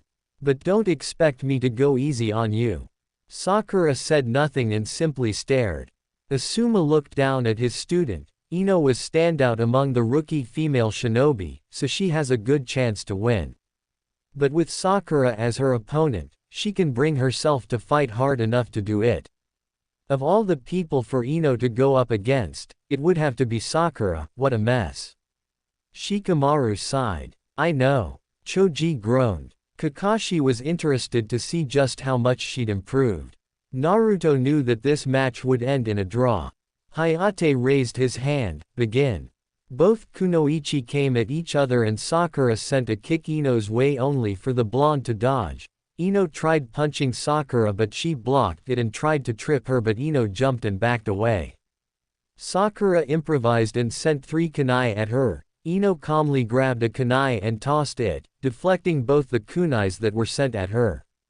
Oh no, I just knew it. Choji groaned. Naruto sighed, I don't need to see to know this battle is going to last too long. What are you saying, Naruto-kun? Sakura-san will prevail. Lee grinned. Shikamaru rolled his eyes, oh man, what an idiot. Kuretsuchi scoffed, pathetic, is this the best 2 kunoichi from Konoha can do? Karui was in total agreement, this is boring as hell. What a pathetic display. Yugito sighed. Omoi edged away from them and over to Killer Bee, these 2 looked pissed off. The 2 girls continued their little academy skill fighting some more, before Ino finally got a jab at Sakura, punching her in the stomach and was about to hit her in the face but chickened out and instead slapped her lightly. Naruto's eyebrow twitched, did I hear what I think I just heard? Did she just slap her? Yamato sighed, yes, she did. What kind shit are you 2 teaching these girls anyway? Can't even fight decently. Zabuza looked bored. Hiku sighed, it's quite shameful for 2 kunoichi to be fighting like this. Sakura saw Ino's hesitation and clenched her fist, alright, listen up, Ino. Ino blinked. I'm not going to fight with you over Sasuke. Sakura told her. What did you say? Ino growled. I'm not the weak needy girl I used to be. You're not even on my radar and you're not Sasuke's type. Ino pig. Sakura was insulted. Ino glared at her, Sakura. You'd better watch your step. You have no idea who you're mouthing off to. Don't press your luck with me, you little billboard brow. Naruto sighed for what felt like the 100th time, seriously. They went from fighting to name-calling. This is just sad. Zabuza stated. Sakura took her headband off and the 2 of them had yet another stare down. I can't believe these 2 are getting so worked up. Naruto said. Kakashi looked at him, he just can't see it's the same way with him and Sasuke, well, Sasuke being the one who's always worked up around Naruto. Still, I wonder why Naruto avoids Sasuke whenever he wants to have a fight with him. Ino got what Sakura was doing and took off her headband with a smirk. Hey, I understand, Sakura. Both girls put their headbands around their foreheads, giving each other a determined look. This time we do this right. No holding back. A fair fight, and I'm going to win. They thought in unison. Both girls charged at each other, sending a punch that sent them both back away from each other until they charged at each other again, with Sakura doing some familiar hand signs. Tiger right pointing arrow, boar right pointing arrow, ox right pointing arrow, dog. 2 clones appeared on each side of the pink-haired kunoichi. Just a plain old jutsu. Ino thought in confusion, this isn't just some ninja academy graduation exam. Do you really think you can beat me with a basic ninja art like that? She stood still and took a stance, if I look carefully I can find out which one is the real one. Sakura smirked, I'll send chakra to my feet for a burst of speed. And then, what? Ino's eyes widened when the clones sped up too quickly for her to do anything, so she blocked their attacks that didn't even hit her, allowing the real Sakura to land a punch right in her face, sending her sprawling backwards. Sakura stood up, I'm not some crybaby anymore. You play with fire, and you're gonna get burned. Let's see your best. Ino. Ino got up slowly, wiping her face, it's not like I needed your invitation, you know. I'll give you my best, but you're not gonna like it. Yamato looked down at the girl, increasing her strikes using her chakra, huh. That's impressive, she reminds me of Tsunade-sama. The male Junin in the room flinched with the mention of Tsunade. The girls came at each other once more, sending a punch only for them both to grab hold of each other's fists and send each other flying back, but not before throwing shuriken at each other that cancelled out. Lee was impressed with Sakura's skill. No matter how good Sakura is, Ino is just as good. This battle could rage on for quite a while. The fight between the 2 girls continued and it felt like the battle was gonna keep dragging on forever. Man, since when did she get this strong? Ino thought of sending a punch. I can do this. I know I can. Sakura thought of sending her own punch. Both fists connected, sending both girls flying backwards and away from each other. Kakashi sighed, at this rate this battle will never end.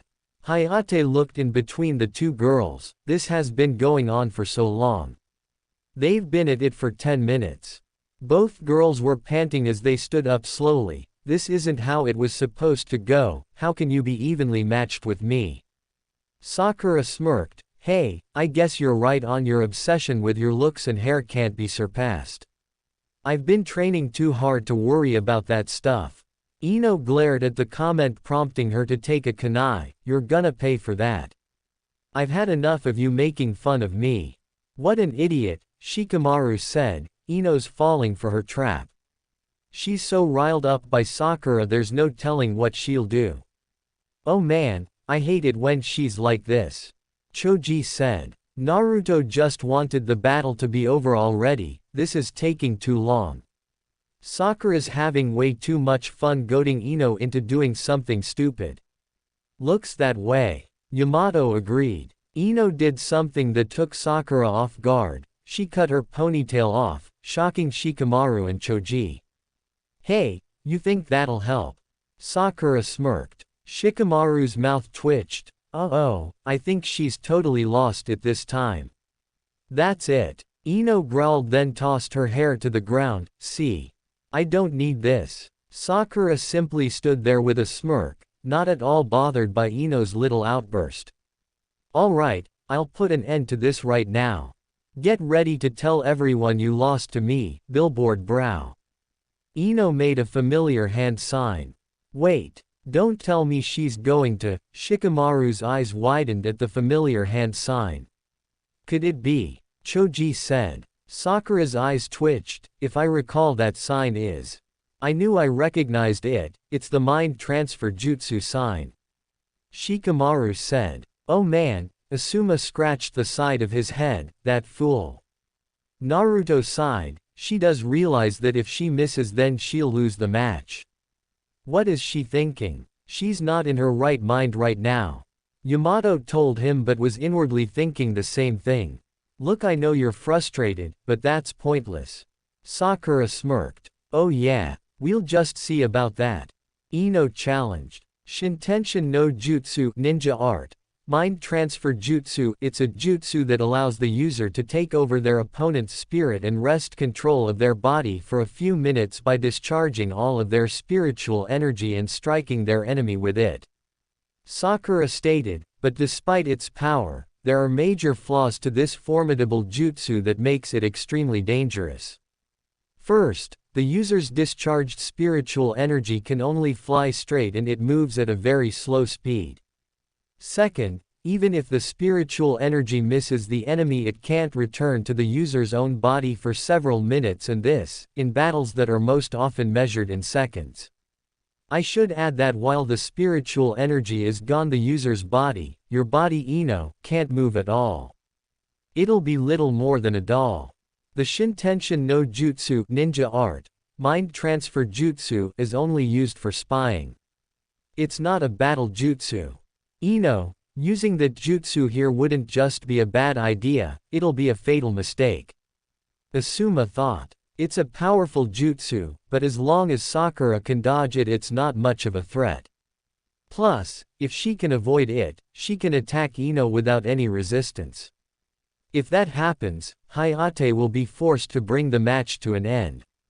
Kakashi thought. So what? I don't care, I won't know unless I try. Ino yelled. Sakura got ready to dodge, if you miss it's all over. You do know that, right? Shikamaru gripped the railing leaning down, she's only supposed to use this with me, so I can immobilize the enemy first with my shadow possession jutsu. If she uses it this way it'll never work. There's no way she'll hit Sakura. Asuma thought. Sakura took off running. Don't do it, Shikamaru yelled. Shintenshin no Jutsu ninja art, mind transfer jutsu. Ino yelled. Everyone watched as both their bodies stilled and waited with bated breath to see if it worked or not. Ino's body fell to the ground limp and unmoving. Shikamaru's eyes were shaking. Did it work? Sakura stood there for a minute then laughed. What an unfortunate choice, Ino. She smiled, lifting her head. So it's all over, right? Shikamaru observed. I can't believe she did it. Choji stared down in disbelief. You're done, Ino. Naruto blinked, having felt chakra below Sakura's feet. Actually, I think Ino got her. They all looked over at Naruto then back at the arena and saw that Sakura couldn't move, making her look down. No way. You fell for it, Sakura. Ino lifted her head. Huh. I finally caught you. It can't be. Sakura's eyes were shaking. I'm afraid it can. All those hand signs earlier were just an act to fool you.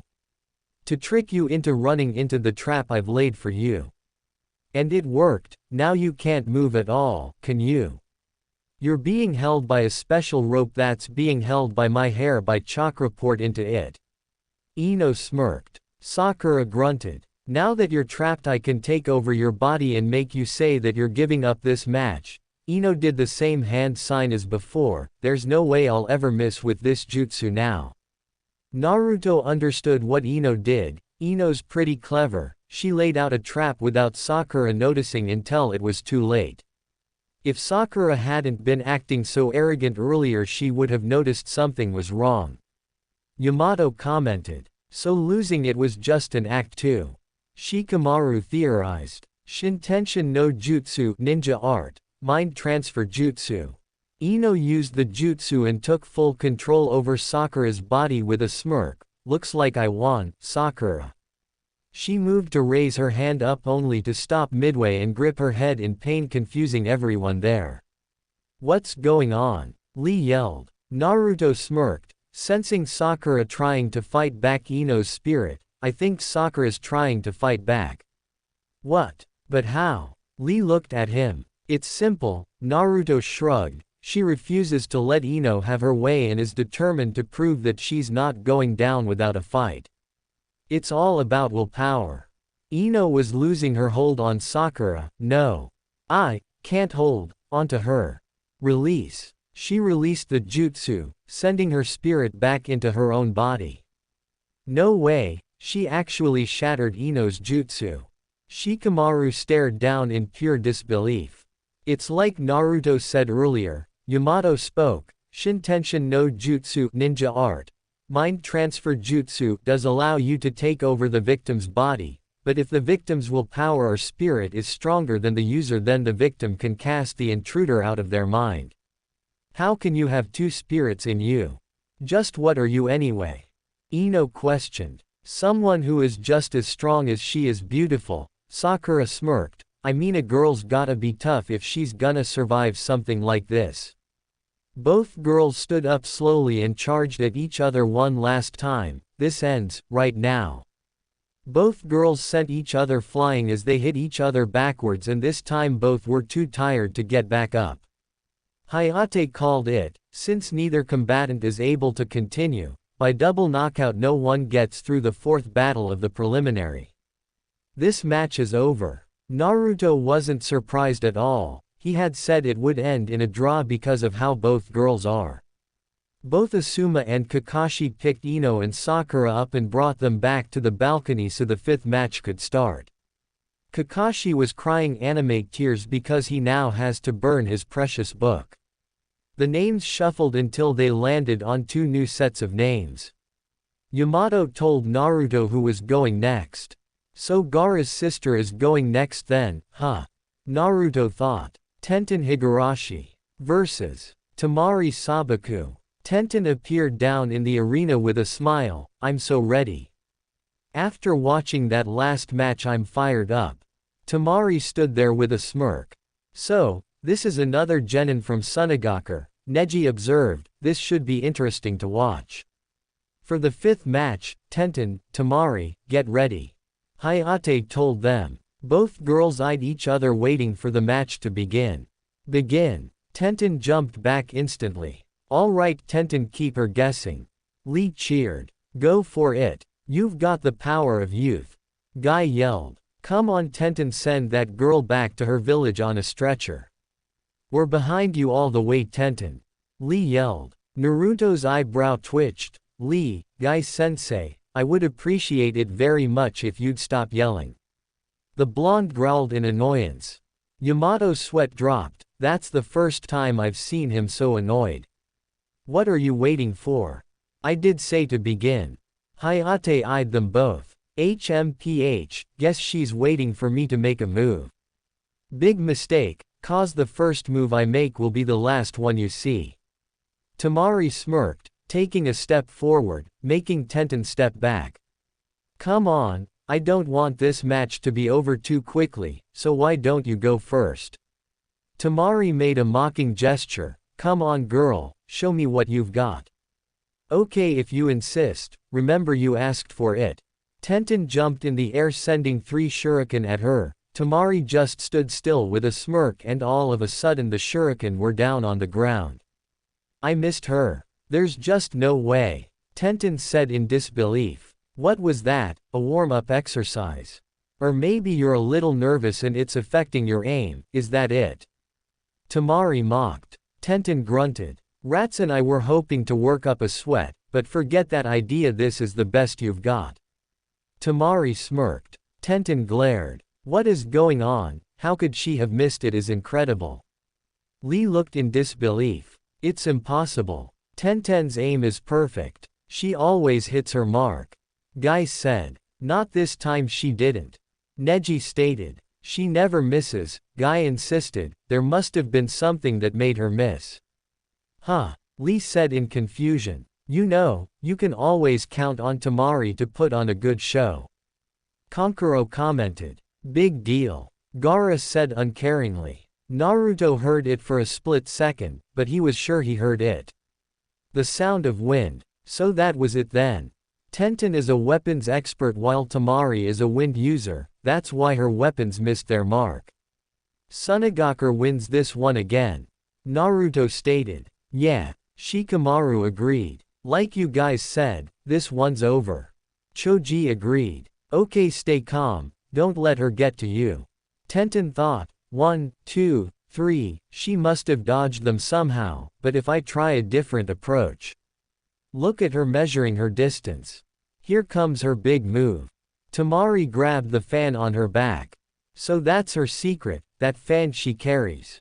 Okay. Tenten then ran around Temari taking out a scroll. Alright, try this on for size. Tenten said, jumping up in the air twirling the scroll around, sending a barrage of weapons at the girl only for Temari to deflect them quickly without anyone noticing, rendering them useless and on the ground. Tenten landed back down to the arena. No way. She's stopped everything I've thrown. What has she got in that fan of hers? Temari smirked. Take a look, this is the first moon. There are 2 more. Tenten glared at her. When you see all 3 moons you'll know, you've lost the match. Temari stated. Tenten, do not play your opponent's game. Maintain focus. Maintain focus. Lee yelled. I know Lee, I know. Well, I was planning on saving this for the finals, not wasting it on the preliminary round, but it may be now or never. Tenten smiled, taking 2 scrolls out. She's using that already. Guy questioned. Neji said nothing and simply observed.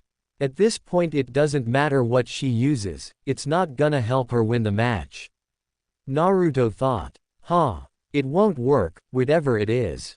Temari stated. Tenten ignored her and got to work. Bending down she performed the hand signs. Tiger right pointing arrow, dragon right pointing arrow, monkey right pointing arrow, hare right pointing arrow, snake right pointing arrow, cross arms. Soshoryu rising twin dragons. There was a burst of light as clouds gathered blinding everyone and soon 2 scrolls danced in the air as Tenten propelled herself upwards sending a barrage of weapons at Temari. Hey, doesn't matter how many you throw at me. Temari flipped her fan open a little more. It's all the same, moon number 2. She sent the weapons flying with just a wave of her fan. Tenten came back down from the ground. I'm not done. She jumped back in the air again and used a ninja wire to pick up all the weapons and send them back to Temari. I've got her now. Temari giggled and sent her flying right along with her weapons, making her skid to the floor. When she sat up, she saw the fan was all the way open. Moon number 3. Temari grinned, then disappeared using her fan. Tenten's eyes widened. Where did she go? She's gone. Over here. Tenten looked behind her and saw that Temari was gliding on her fan, smirking up at her before she landed before her. Now it's my turn. Kameidachi no Jutsu, ninja art, wind scythe jutsu. Temari waved her fan and sent a wind cyclone at Tenten, engulfing her and sending her high in the air. Tenten! Lee yelled. Tenten's arms were cut up as were her clothes as she was completely defenseless in the air. Neji looked up. Temari's chakra is controlling the vortex. Lee looked at him in confusion. She fought well, but she'll never escape from that whirlwind. It's over. Neji said. Tenten came out of the whirlwind and landed right on Temari's fan on her back, making her cough up blood. Geez, talk about ruthless. Kiba commented. Tenten. Lee looked down. Wasn't much of a match, kind of boring. Temari started looking at Tenten with disappointment. To be able to stop all of Tenten's attacks like that. Guy commented. I still cannot believe it. Lee said. Yep, looks like another win for Sunagaku, just like you two said it would be. Choji said. Well, of course, that's why we said it. Shikamaru said. Well, we're guaranteed a clean sweep in this round. Kankuro commented. HMPH. Gaara grunted. These guys aren't messing around. Kiba gulped. The winner of the 5th match, Temari. Hayate announced. Temari smirked. Naruto felt malicious intent. Lee, get down there. Lee looked over at him in confusion. What? Just do it. The blonde yelled. Right. Lee jumped down just in time as Temari threw Tenten off her fan and towards the sharp weapons on the ground, but Lee caught her just in time. Temari smiled. Hey, nice catch. What is wrong with you? She may have lost, but that is no way to treat an opponent who has done her best. Lee yelled. Temari slammed her fan down. Oh, beat it. And take that sack of garbage with you. Lee charged at her. No, Lee. Lee. Neji yelled. Konoha Senpu, leaf hurricane. Lee sent a kick her way only for Naruto to appear out of nowhere and grab the boy's leg. What? Just calm down, Naruto told him. When it's your turn to fight, then you can go wild as much as you want, but right now you need to be calm. Lee nodded as Naruto brought his leg down and went over to Tenten, picking her up gently as the medics came to get her. Thank you, Naruto-kun. Naruto said nothing and walked back towards the stand, as did Temari, who was standing next to her brother. Did any of you see him move? I didn't. Kid's got some speed. Kankuro complimented while shuddering at the memory of the blonde pointing a sword at his throat. Gaara was staring at Naruto intently. Kuretsuchi was glaring holes at the boy. Naruto stood next to Yamato. These preliminaries are getting more brutal. That they are. Yamato complimented. Those guys from Suna are strong. Sakura said, appearing next to him. Welcome back from Dreamland. Naruto commented. Sakura smiled. The names shuffled again, landing on 2 names. Yamato told Naruto, who was fighting next, making the blonde's lip twitch in amusement. This should be good.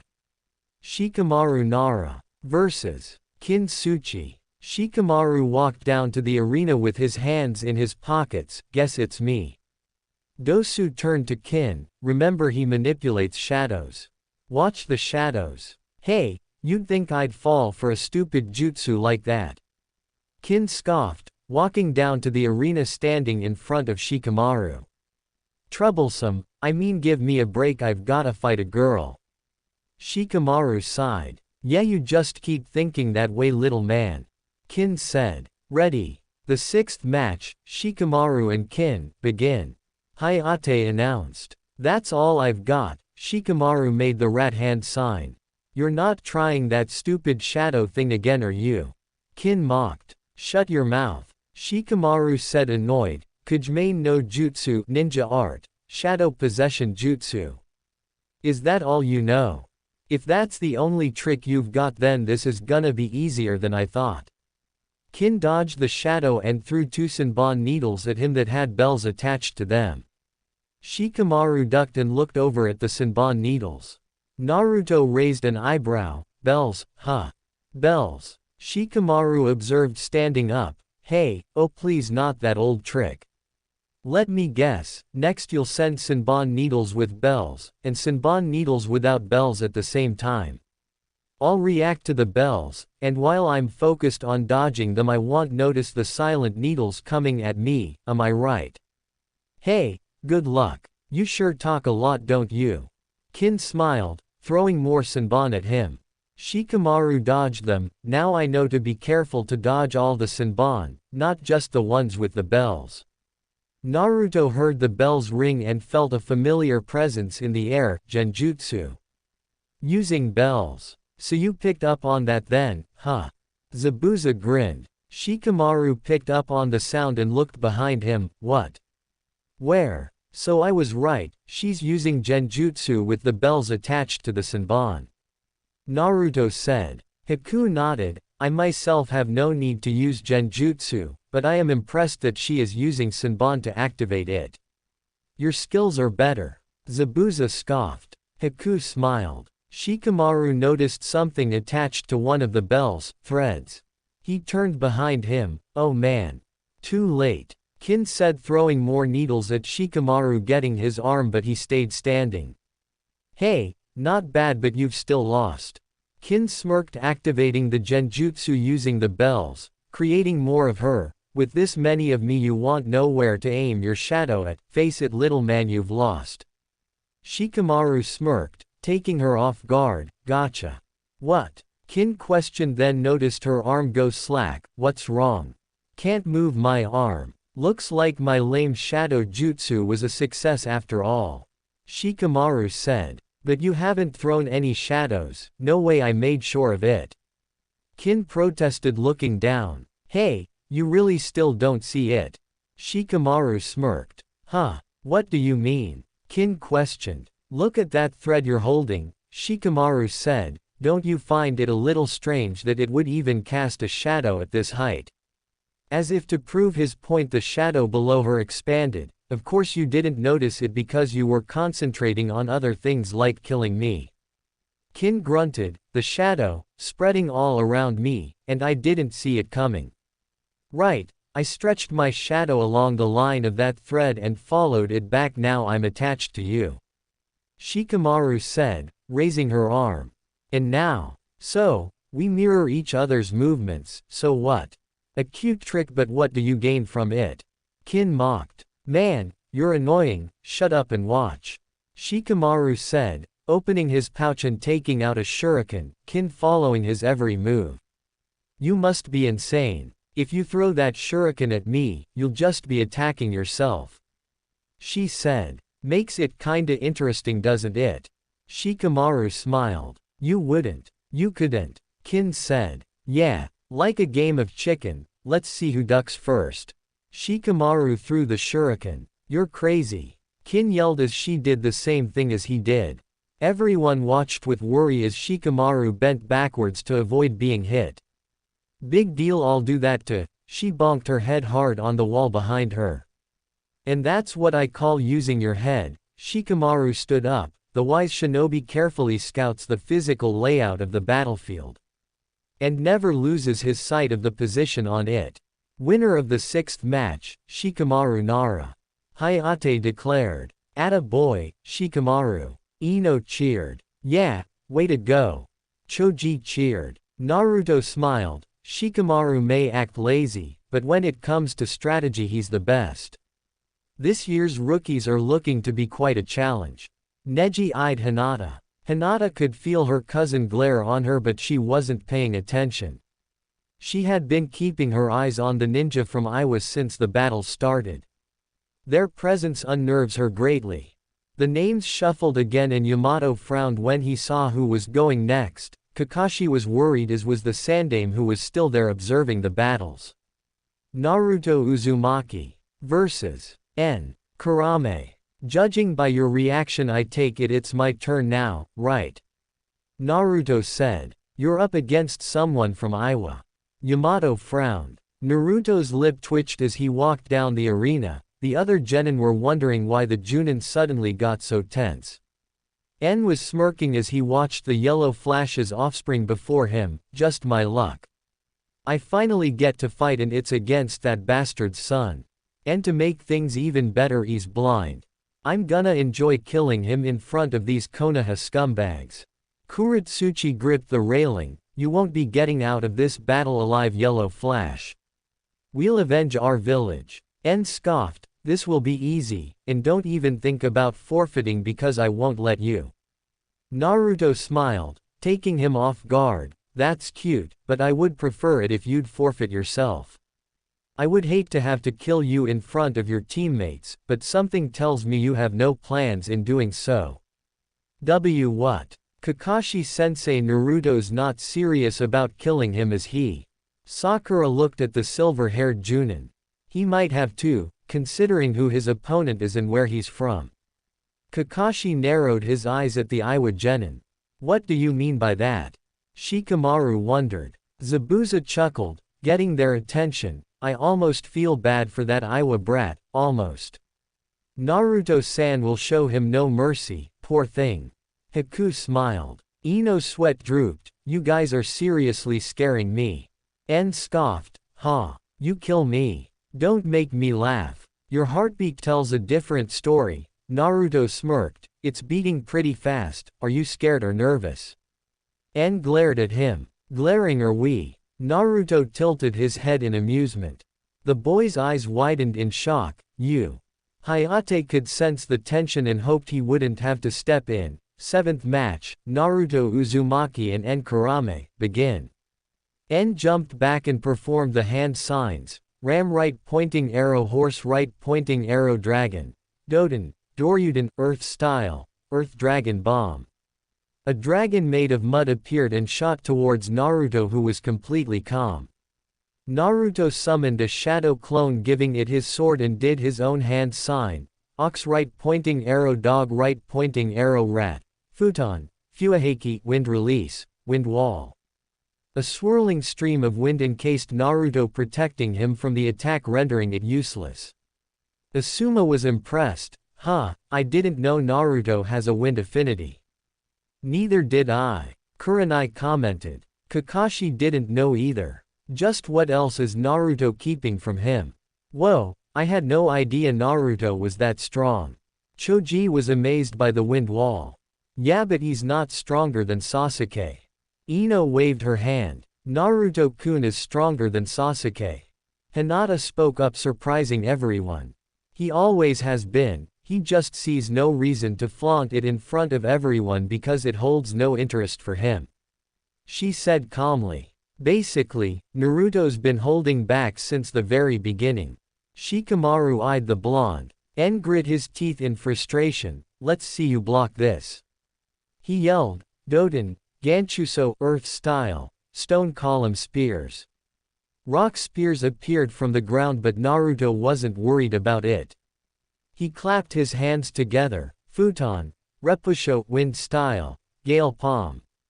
Compressed wind transforming into a powerful gale shredded the spikes before they could get to him and knocked En into the stone wall behind him. He slid down from the wall in pain but got up slowly, glaring at the blonde. Amazing. Naruto-kun's flames of youth are simply amazing. Lee was impressed with his rival. Damn, Naruto really was holding back all this time. Kiba smirked. His opponent though, he's seriously trying to kill him. Why? Choji was a bit disturbed. The Junin didn't know how to answer that, so they didn't. Hiruzen was impressed with Naruto's growth. He's grown to be an amazing shinobi. Enko smirked. Damn, I really like this kid. I should take him under my wing. Get in line. Ibiki smirked. Yamato, who heard them, snapped his head in their direction. Absolutely not.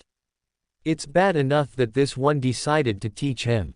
Huh. Zabuza was about to take his sword off his back, but Haku stopped him. The hell is that supposed to mean, wood boy? Enko yelled. Yamato sputtered, "What kind of nickname is that?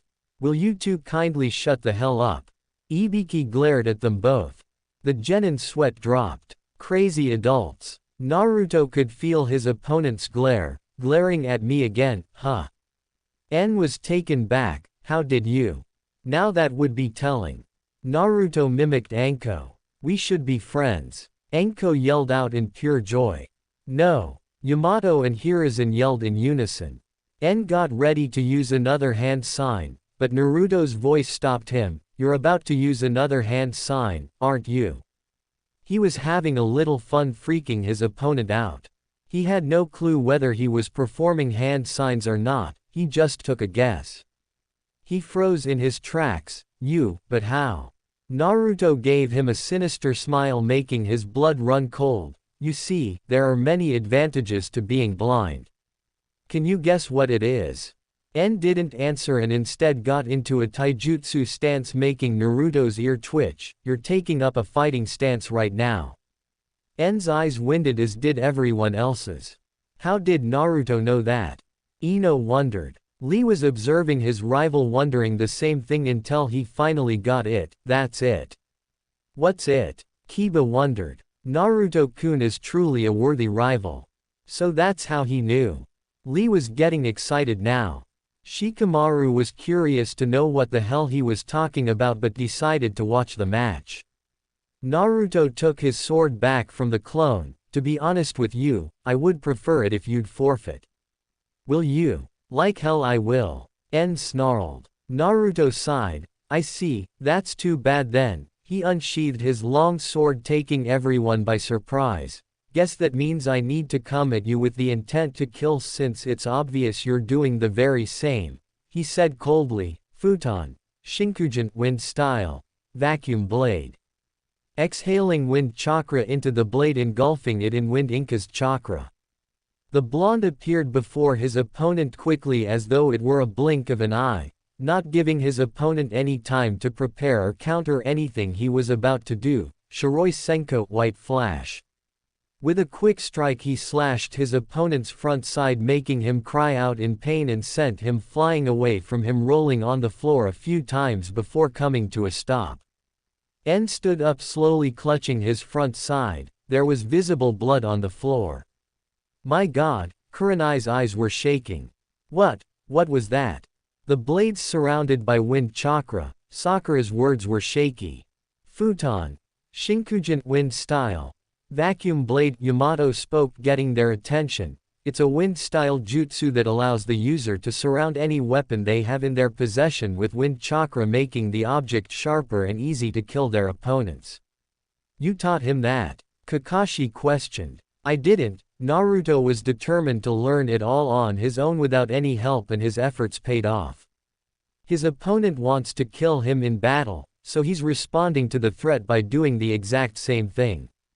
Yamato stated calmly. Yeah, but still, Kiba gulped. You really think Naruto will kill him? I'm not sure, though it seems like the logical choice to do so. Shino stated. Hinata was hoping he wouldn't have to get his hands dirty, but knew that he had to do what he had to do. Tamari grinned. Finally another wind user, and he knows what he's doing too. Konkuro's sweat dropped. Man, am I glad he went easy on me the first time we met. Gaara was grinning with anticipation of fighting the blonde. Killer Bee was grinning. Hey yo, Konoha ninja kicking, fool ya fool. He seems the strongest out of the bunch. Omoi observed. Yugito nodded in complete agreement. Kuretsuchi was glaring down at Naruto. Damn him. I've never seen En backed into a corner like this before. Akatsuchi's eyes were shaking. Naruto could hear En's rapid breathing. He didn't cut him too deep, but he was probably in shock, and it was a struggle just to stand and stay steady. You really should just forfeit and let the medics take you, otherwise you might really die.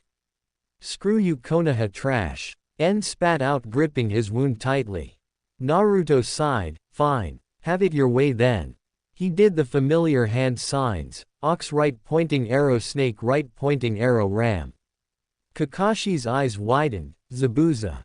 What were you thinking? Zabuza grinned. That kid has potential to surpass me, that's why I taught it to him. And what exactly is that? Guy wondered curiously. Sakura's eyes widened. Those hand signs, it can't be. What? What is it, Sakura? Ino wanted to know, as did everyone else. That's the, Sakura stared. Naruto finished the hand signs and executed the jutsu, Kurigakure no Jutsu, ninja art, hidden mist jutsu. Mist began to form out of nowhere, obscuring everyone's view of the battle. What's going on? Where did all this mist come from? Kiba was trying to see but couldn't. Neji activated his Byakugan and tried peering down but found he couldn't. This mist is so thick that my Byakugan can't see through it. What? How is that possible? Lee was surprised that anything could obscure the Byakugan's vision. Guy's eyes widened. That jutsu, it's used by the 7 ninja swordsmen of the mist. It's their signature jutsu. They use it to hide in the mist and slaughter their opponents quickly and precisely. Only those from Kurigakure use it. But then how does Naruto know it? Choji questioned. Me. Zabuza said, getting their attention. I used to be one of the 7 ninja swordsmen of the Mist Kiddies, Zabuza Momochi, at your service. The genins paled. What the hell was one of the 7 ninja swordsmen of the mist doing here in Konoha? Zabuza, you taught him that jutsu. Yamato yelled. Zabuza shrugged his shoulders. The kid's water affinity is impressive, so have his sword skills thanks to me. The kid's earned my respect, so I deemed him worthy of knowing our signature jutsu, and he's using it perfectly. Haku nodded. You have taught him well, Zabuza-sama. I am proud of his achievement. Enko was jumping with excitement. Holy shit. This is freaking awesome. I should have made a bet on this battle. Ibiki smirked. Hiruzen's eyes were wide. He managed to execute one of Kurigakure's most known jutsu right before our eyes. Impressive. En was looking around trying to find his opponent but didn't hear anything. It was like everything was silent. Where the hell are you? 8 points. Naruto's voice sounded in humans, making everyone flinch at his cold tone. Larynx, spine, lungs, liver, jugular, subclavian artery, kidneys, heart. Which point should I take? I like them all. His voice sounded like it was coming from all over the place. Zabuza howled with laughter. You gotta love this kid. Zabuza-sama, he seems to have taken after your personality somewhat. Haku told him. Yamato gave Zabuza his scary face. Zabuza, I warned you. Oh, don't get your panties in a twist. Zabuza rolled his eyes. This is freaking hilarious. Everyone was on edge, wondering what would happen next but didn't hear anything. Meanwhile, inside the mist, En was still trying to sense Naruto somewhere, anywhere, but couldn't. Where the hell is he? He didn't think about it too long because he was slashed in the shoulder, making him cry out in pain and look around, gripping his shoulder tightly. What? But I didn't even hear him. Naruto got him again in the leg, making him cry out in pain once more and fall to the ground, breathing heavily. Damn, you, where the hell are you? En panted. I am everywhere and I am nowhere. Naruto's voice sounded throughout the mist. I'm in front of you, I'm behind you, I'm to your left, I'm to your right. Where am I? En couldn't take it anymore. His wounds were starting to bleed and it felt as though he was being toyed with by some inhuman monster that thrives off killing. What is this? I can't take it. He could come at me from anywhere. Damn it. His body started shaking and he howled, damn you. Naruto appeared before him after his little rage moment. Snake right pointing arrow, ram right pointing arrow, horse right pointing arrow, hare right pointing arrow, ram right pointing arrow, horse right pointing arrow, hare right pointing arrow, hands spread in front, palms out. Suiden, Suiro no Jutsu, water style, water prison jutsu. En found himself in a water sphere and unable to breathe. He was moving around trying to get free, but with his wounds it wasn't really helping. The mist soon resided and everyone saw that Naruto had his opponent trapped in a familiar jutsu that Sakura and Kakashi knew quite well. That's the same jutsu Zabuza used against Kakashi-sensei. Sakura recognized. You taught him that too. Kakashi was surprised Naruto executed the jutsu so well. Yeah, but ours is completely different. I used mine and let you breathe in it, the kid's not doing that to his opponent. Zabuza stated. Everyone looked down and saw that Naruto's opponent was indeed suffocating and gasping for air.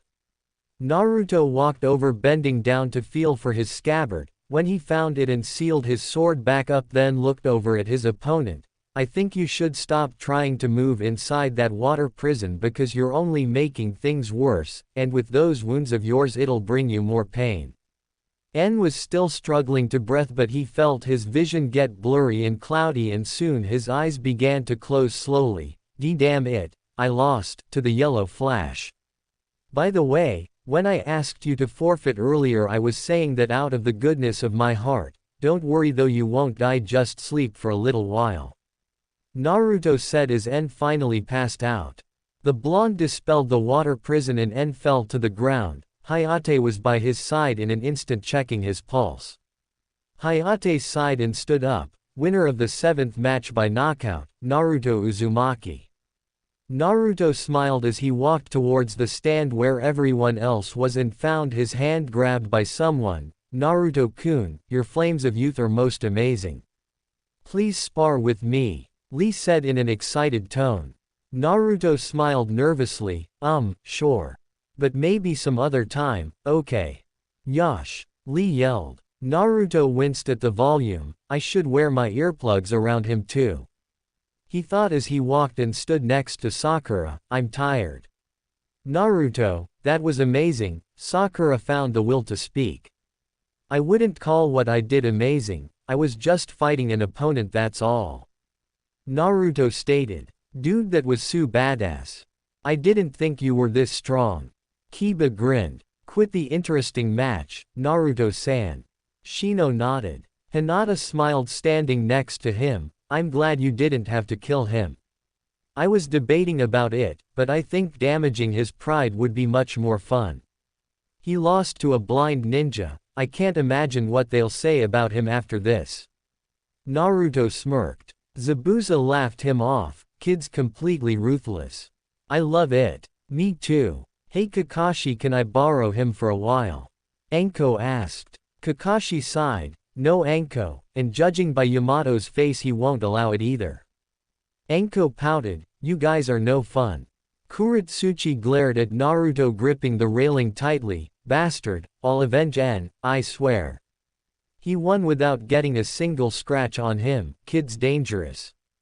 Omoi complimented. Killer Bee was impressed with Konoha's Jinchuriki. It was obvious the kid had some hidden potential. The names shuffled again, getting everyone's attention. 2 names were selected. Kuretsuchi versus Hiroshi. Huh, an Iwa nin going up against an AIM nin, huh. Omoi observed. Another ninja from Iowa is fighting, huh. And it's against someone from AIM. Asuma looked down. Wait a minute, I recognize that girl. She's the Tsuchikage's granddaughter. Kurenai stared at Kuretsuchi. Are you serious? Why would that old man send his own granddaughter here? Asuma questioned. You know how Iwagakure is, something like having the Tsuchikage's granddaughter participate in the exams isn't unexpected. Kakashi reminded me. HMPH, every single person from that village is nothing more than arrogant, Zabuza grunted. Haku nodded in agreement. Kuretsuchi was fighting a male ninja from AIM. She was smirking the whole way, eager to prove why Iwagakure is the more superior village. Hayate looked at them both. Here we go, the 8th match. Kuretsuchi and Hiroshi, begin.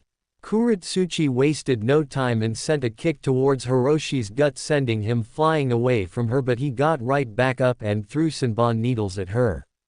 She then did something that took everyone by surprise. She started flying in the air and simply hovered there, smirking down at her opponent. What the hell? She can fly! Kiba yelled. I'm not surprised, she is after all the Tsuchikage's granddaughter. Yamato stated. Yeah, that old man can fly too. Asuma said. Kuretsuchi smirked at her opponent's dumbfounded expression. Hey, Let's get this party started then. Tiger right pointing arrow rat. Yoden. Kaisakifu no Jutsu lava style. Ash stone ceiling jutsu. She spewed thick black ash at her opponent, binding his movements, preventing him from even lifting a finger. Naruto was wondering if he'd heard her correctly. Did I hear that right? Did she just say, Yoden lava style? You heard her correctly, she said just that. Haku said. And here I thought people from Iwagakure only had Doden, earth release, guess she comes from a clan. Naruto said. Yoden lava style. Sakura questioned. Back in Kurigakure another person I know has the same ability. Lava style is no joke and you don't wanna be on the receiving end of it at all. Zabuza told them seriously. Kuritsuchi decided to end it. Literally. Making the bird hand sign, she decided to finish him off. Doden, Doryuso, earth style, falling earth spears.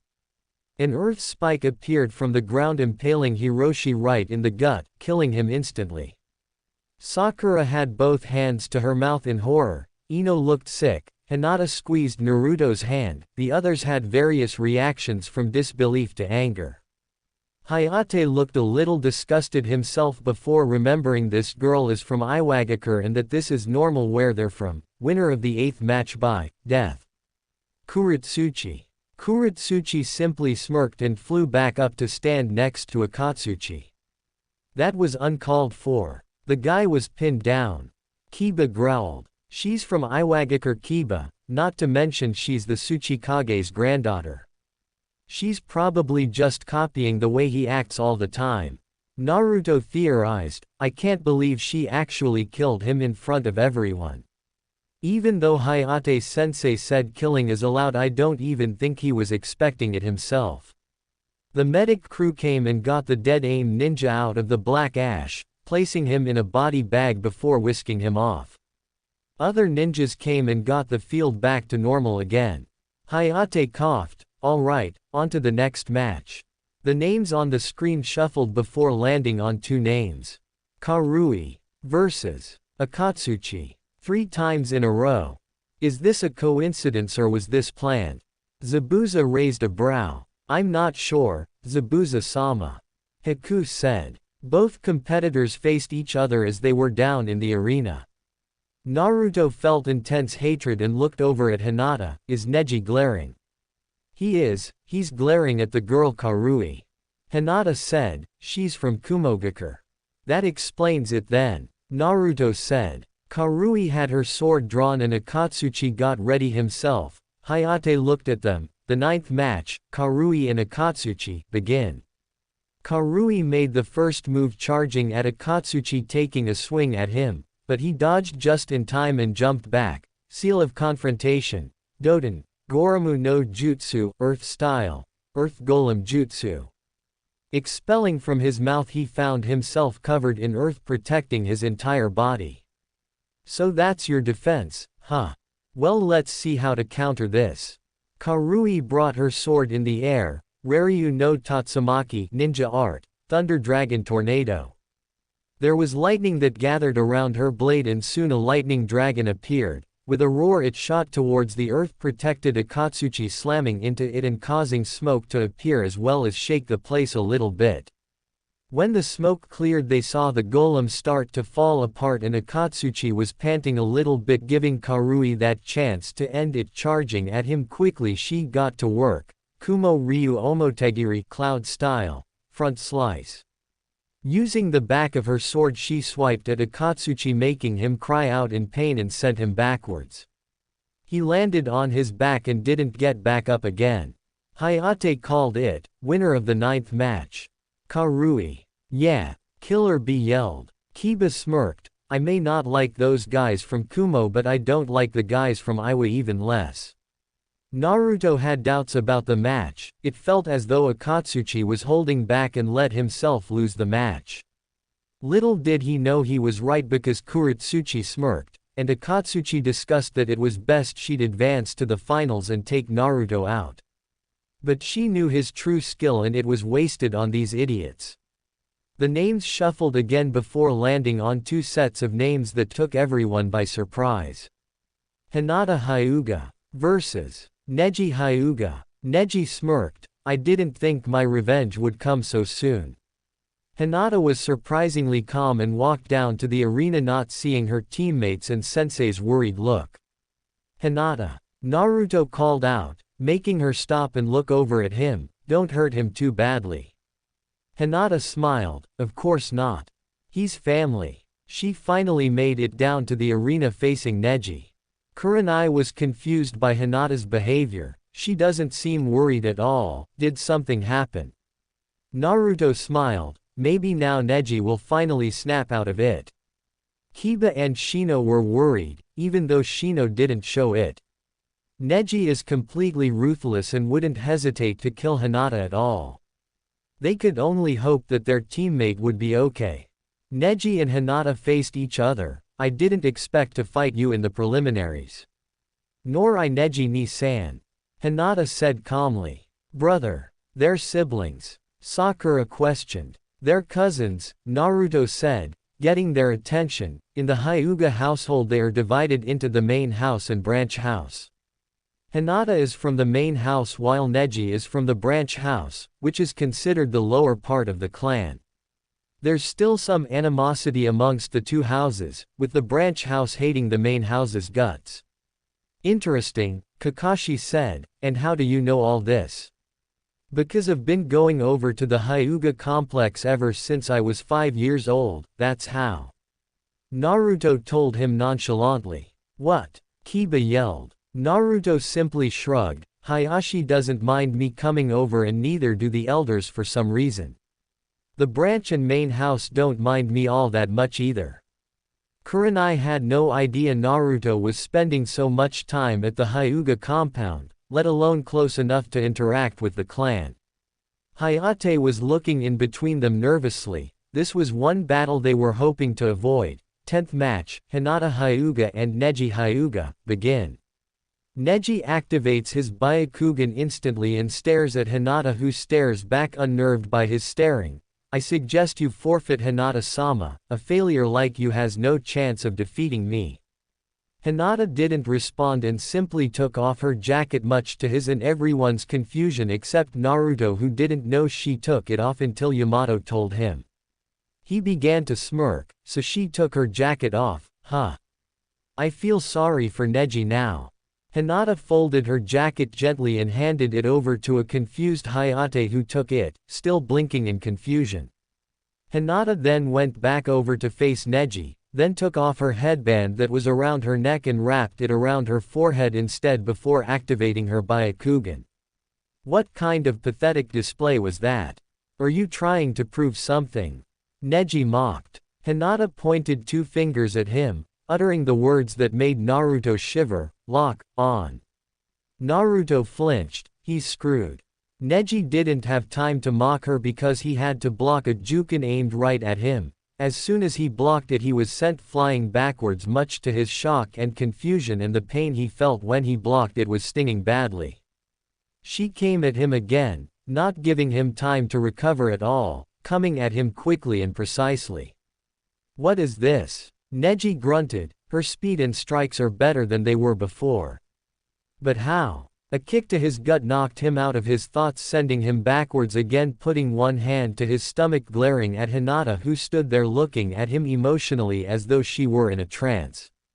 Kiba's eyes widened, whoa, Hinata's completely different from when she's with us on missions. Shino nodded in agreement, that's right, I've never seen her this calm before. Naruto sighed, Hinata's other side has just appeared. It's scarier every time. Other side? Sakura questioned. See, I told Hinata that she can still be her normal self when she's not fighting, and she took it to heart. When she's not fighting she's normal, Hinata, but when she starts fighting she becomes completely different. We called the other personality, awakened Hinata. Naruto explained. Awakened Hinata. Shikamaru raised a brow. It's what we call the Hinata that isn't afraid to take down an opponent she believes is a threat and actually shows no mercy. But that's only when she fights seriously, which is now. Naruto said. She's not gonna kill Neji, is she? Yamato questioned. Of course not, Naruto said immediately. Neji straightened himself. I'll admit I'm surprised, but you're still and always will be a failure. He charged at her and she stood there waiting for him to come. As soon as he did, she maneuvered around his strikes with ease, twirling and moving around with such grace as though she were dancing, frustrating him more. Why? He sent another strike only for her to block it safely and get him in the stomach, sending him back, but he came at her again. Why? Hinata kept moving around before getting his arm, making him jump back, and used his palm to get some feeling back in his arm again. Why can't I hit her? Why? Hinata came at him, so he decided to use his trump card. I can't believe she's forced me to use this, he thought. Hinata sensed there was something up and jumped back just in time. Hakusho Kaden, 8 trigrams, palm rotation. Spinning around, he created a blue sphere around him, protecting him from any incoming attacks Hinata might throw at him. Naruto blinked, so he knows how to use Hakusho Kaden, 8 trigrams, palm rotation. That's only taught by the main house. He must have learned it all on his own, Yamato theorized. Pretty impressive, Kakashi complimented. Neji stopped spinning, then smirked at Hinata, surprised that someone from the branch house knows this technique. It's incomplete, awakened, Hinata said. What? Neji raised a brow. You executed it, that's true, but you haven't completed it yet and simply used an incomplete version, but that doesn't mean it still doesn't have its intended effect. Awakened, Hinata said honestly. And how would you know it's incomplete? Neji said, trying not to show his surprise. Shall I show you? A voice said from behind, making his eyes widen and turn behind him, but it was too late for him to do anything. Hakusho Kaden, 8 trigrams, palm rotation. She did her version of the spin, but instead of blue it was purple, and it sent him flying towards the real Hinata, who got into a familiar stance. I'm afraid it's over now, Neji-ni-san. Jukenho. Hake Rokujian Sho, gentle fist art, 8 trigrams, 64 palms. She sent 2 fingers at him as he was still flying towards her, stopping him. Ni Sho, 2 palms. Yan Sho, 4 palms. Hachi Sho, 8 palms. Jiroku Sho, 16 palms. Sanjuni Sho, 32 palms. Rokujian Sho, 64 palms. And with that she sent the final strike, sealing Neji's fate, as flew backwards, landing on the floor hard, and he didn't get back up. There was silence for a few minutes before Hayate finally called it. Winner of the 10th match, Hinata Hyuga. Hell yeah, Kiba cheered. Shino was glad his teammate managed to beat Neji. Kurenai breathed a sigh of relief, proud of Hinata's growth. You did well, Hinata. Naruto smiled. She did it. Hinata-san's flames of youth are burning with passion. Lee cheered. Guy was glad Hinata managed to beat Neji, because maybe now he can be free from the cage he put himself in by talking about fate. Hinata deactivated her Byakugan and untied her forehead protector, wrapping it around her neck again before walking over to Neji, who was conscious. I lost. She bent down and smiled at him. Yes, but that's not a bad thing, Neji-ni-san. I was really surprised when you used one of the main house's techniques, and in my opinion you are the best. Neji stared at her. Hinata-sama. When I heard the uncle was used as the sacrifice, I went and yelled at my father for the first time. She told him, making his eyes widen in shock. I believed that he sacrificed uncle without a second thought, but I was wrong. Father broke down in tears, confessing his weakness for not being able to stop uncle for sacrificing himself for the sake of the Hyuga clan. Father was prepared to go himself, but uncle wouldn't let him and incapacitated him out of defiance.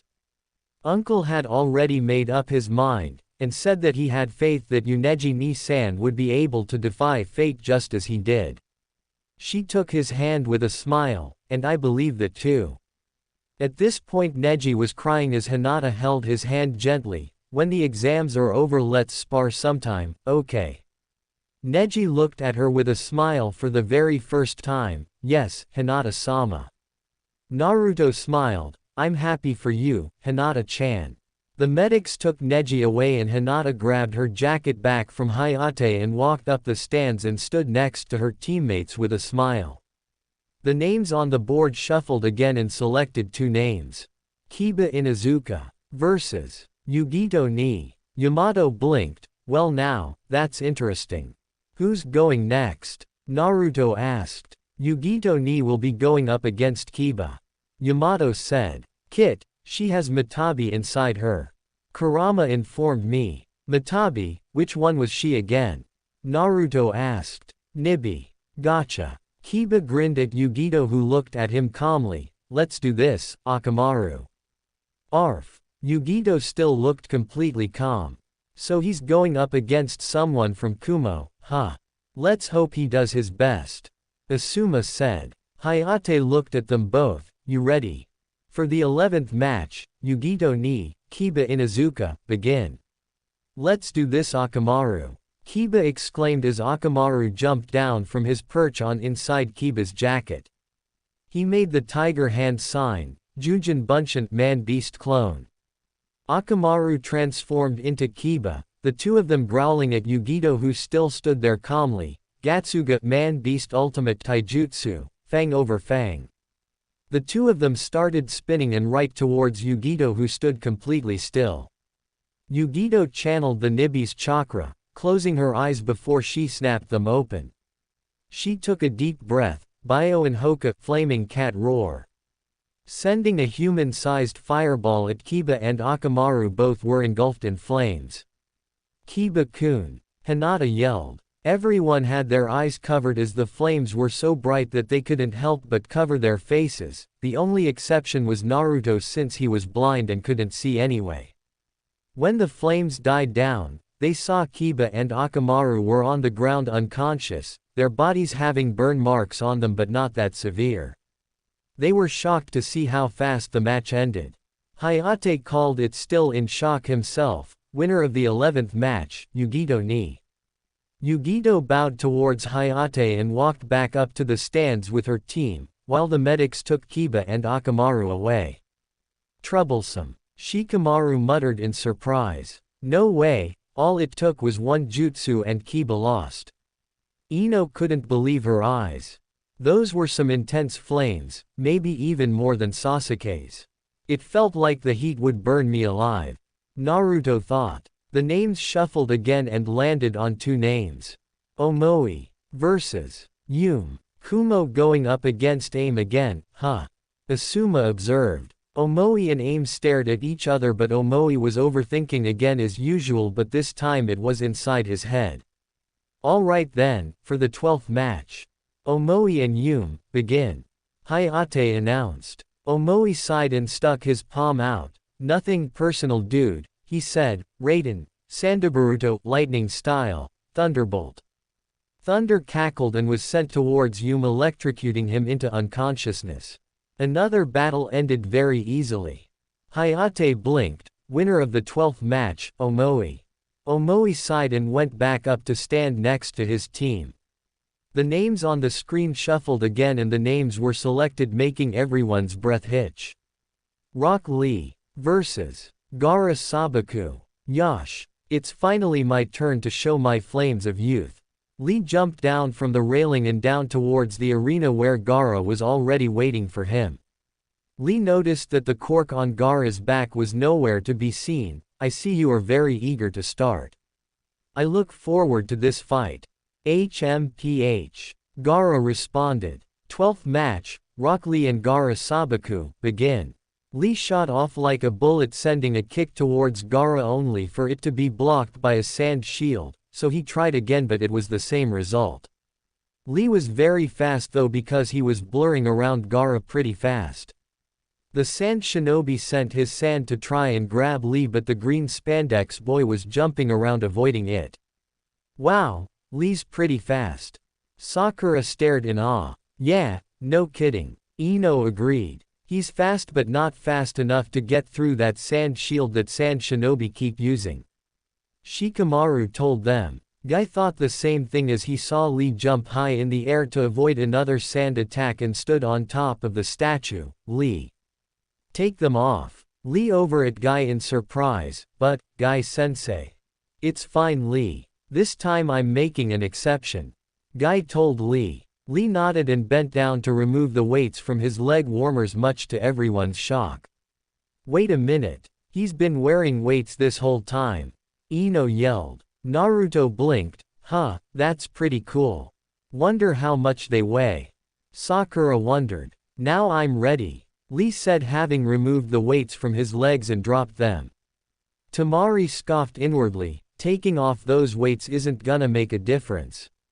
She was forced to rethink that as she saw them fall and crash to the ground where they made a dent in the ground. What the? Choji stared. They were that heavy. Ino yelled. Kakashi sighed. Only Guy. Lee disappeared in a burst of speed, charging at Gaara, and the red-headed sand instantly moved to protect him, only this time the sand wasn't strong enough and actually threw. Before Gaara could do anything, Lee disappeared in a burst of speed again, making the redhead look around trying to find a green spandex-wearing boy, only to feel a force that kicked him in the head, forcing him to bend his knees forward. Gaara, he's been hit. Temari cried out in shock. Baki's eyes widened and Konkuro's jaw dropped. No one had ever been able to hit Gaara before, but this ninja managed to do just that. Gaara tried using his sand again to try and crush Lee, but the genin was too fast and got the red-haired sand shinobi right in the cheek. Naruto's senses were all over the place, proving that not even he could try and keep track of them. Lee's moving so fast that it's hard for me to sense him at all. Yamato shuddered. That's what happens when you have Guy for a sensei. Kakashi nodded in agreement. Gaara got back on his feet with a grunt, and everyone saw there was sand breaking off from his face, but that wasn't all. His face looked deranged.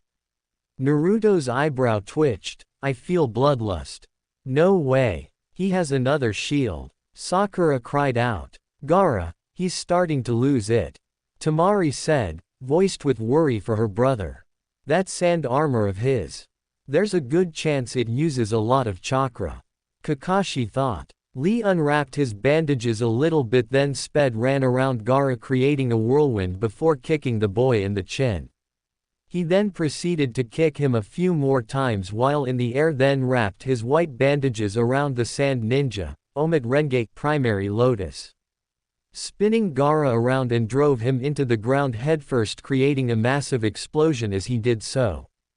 Lee landed away from Gaara as he observed the state of his opponent, breathing heavily as everyone else watched the motionless Gaara. He did it. Sakura cried out. Naruto wasn't so sure. Gaara's not the type to go down that easily, that was a fact. He was proven right when everyone saw Gaara dissolve into sand, basically falling apart. He used a kawarimi. When? Guy cried. When you were praying earlier, that's when. Kakashi told him. Gaara appeared out of the sand with a crazed look in his eyes that unsettled everyone. He made a single hand sign and sent more sand at Lee, who tried to block it as best he could, but he was tossed around like a ragdoll, but Lee managed to regain his mobility and grinned. He's still able to keep going. Ino questioned, how? Guy smiled with pride, because, the Konoha lotus blooms twice. Kakashi looked over at him with a shocked expression. Guy. Did you really teach him that?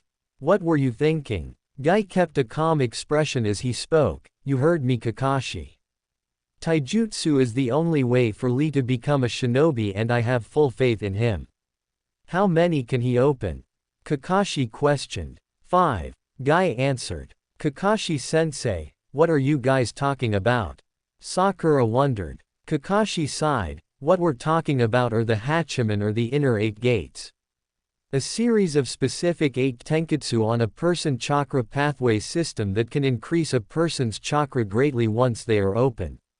The Hachimen are, Kaimen, the gate of opening, Kumen, the gate of healing, Simon, the gate of life, Shomen, the gate of pain, Tomen, the gate of limit, Kaimen, the gate of view, Kyomen, the gate of wonder, and Shimon, the gate of death. Each of these gates grants the user a burst of power that is said to rival that of a cage. Wow, Sakura said. I get the feeling there's more to this. Naruto said. Yes, the more gates you open, the more strain it puts on your body. Prolonged use can result in the tearing of your muscles, and once you open the final gate, you die. Kakashi explained. Die. Hinata gasped. You shouldn't have taught him something that dangerous, guy. Are you trying to kill him? Kakashi yelled. You know nothing about that boy. Guy shouted, taking everyone off guard. That boy means the world to me and I'm determined to help him become a powerful shinobi. Our relationship is the same as Yamato and Naruto. Kakashi felt a stab to the chest when Guy said that, and everyone else looked at both Yamato and Naruto. The blonde remained unconcerned by the stares, but he was curious why he was sensing guilt coming off from Kakashi. Something told him that Yamato might know. Lee crossed his arms, the condition has been met. A burst of chakra exploded from him, his skin turned red and veins appeared as he was surrounded in his own chakra, to defend, my Nindo. The ground beneath him began to crack as it showed just how powerful opening one of the gates is. He came at Gaara in a burst of speed, crashing into him literally and sending him high in the air, delivering devastating blows. His muscles are tearing. Kakashi observed, having his Sharingan out. Neji, Sasuke, Naruto-kun. You three are the ones I want to fight the most. Lee thought as he decided to deliver the final blow to Gaara. Using his white strap, he pulled the sand shinobi back to him and delivered the final blow, Ura-Renge, Hidden Lotus. Sending a kick to Gaara's stomach, the red-haired boy was sent crashing down to the arena and Lee was rolling away, no longer using one of the 8 inner gates. Gaara! Temari and Kankuro shouted with worry. The dust settled, allowing everyone to see. Gaara used his sand to cushion the impact while Lee was far away from him on his back. Gaara raised his hand towards Lee as the boy tried to get up and get away, but the sand had already enveloped his arm and leg. Sabaku Q, sand coffin. Lee cried out in pain as he felt both his arm and leg be crushed by the sand. He rolled away from Gaara completely motionless. Die. Gaara sent another burst of sand towards Lee, but it was intercepted by Guy, who stood before his student protectively. Gaara stood up slowly, clutching his head in pain. Why, save him? Because he's my precious student. Guy told him. Gaara stared at him for a moment before walking away without a word.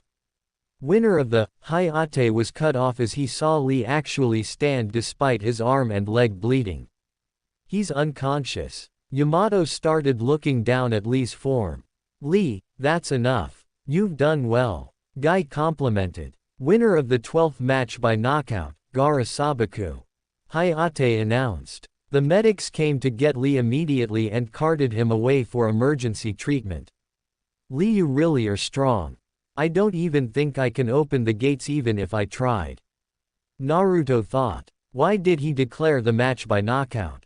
Sakura wondered. Because Lee would rather have lost due to a knockout rather than having lost because Guy-sensei intervened. Naruto understood that he would want the same thing if he was in Lee's position. Yamato had quite the protective streak when he wanted to. The names shuffled again, then landed on 2 names. Choji Akamichi vs. Takaru. The winner of this match will face off against Dosu Kinuta, Hayate told them as both competitors made it down to the field. Now for the 13th match, Choji Akamichi and Takaru begin.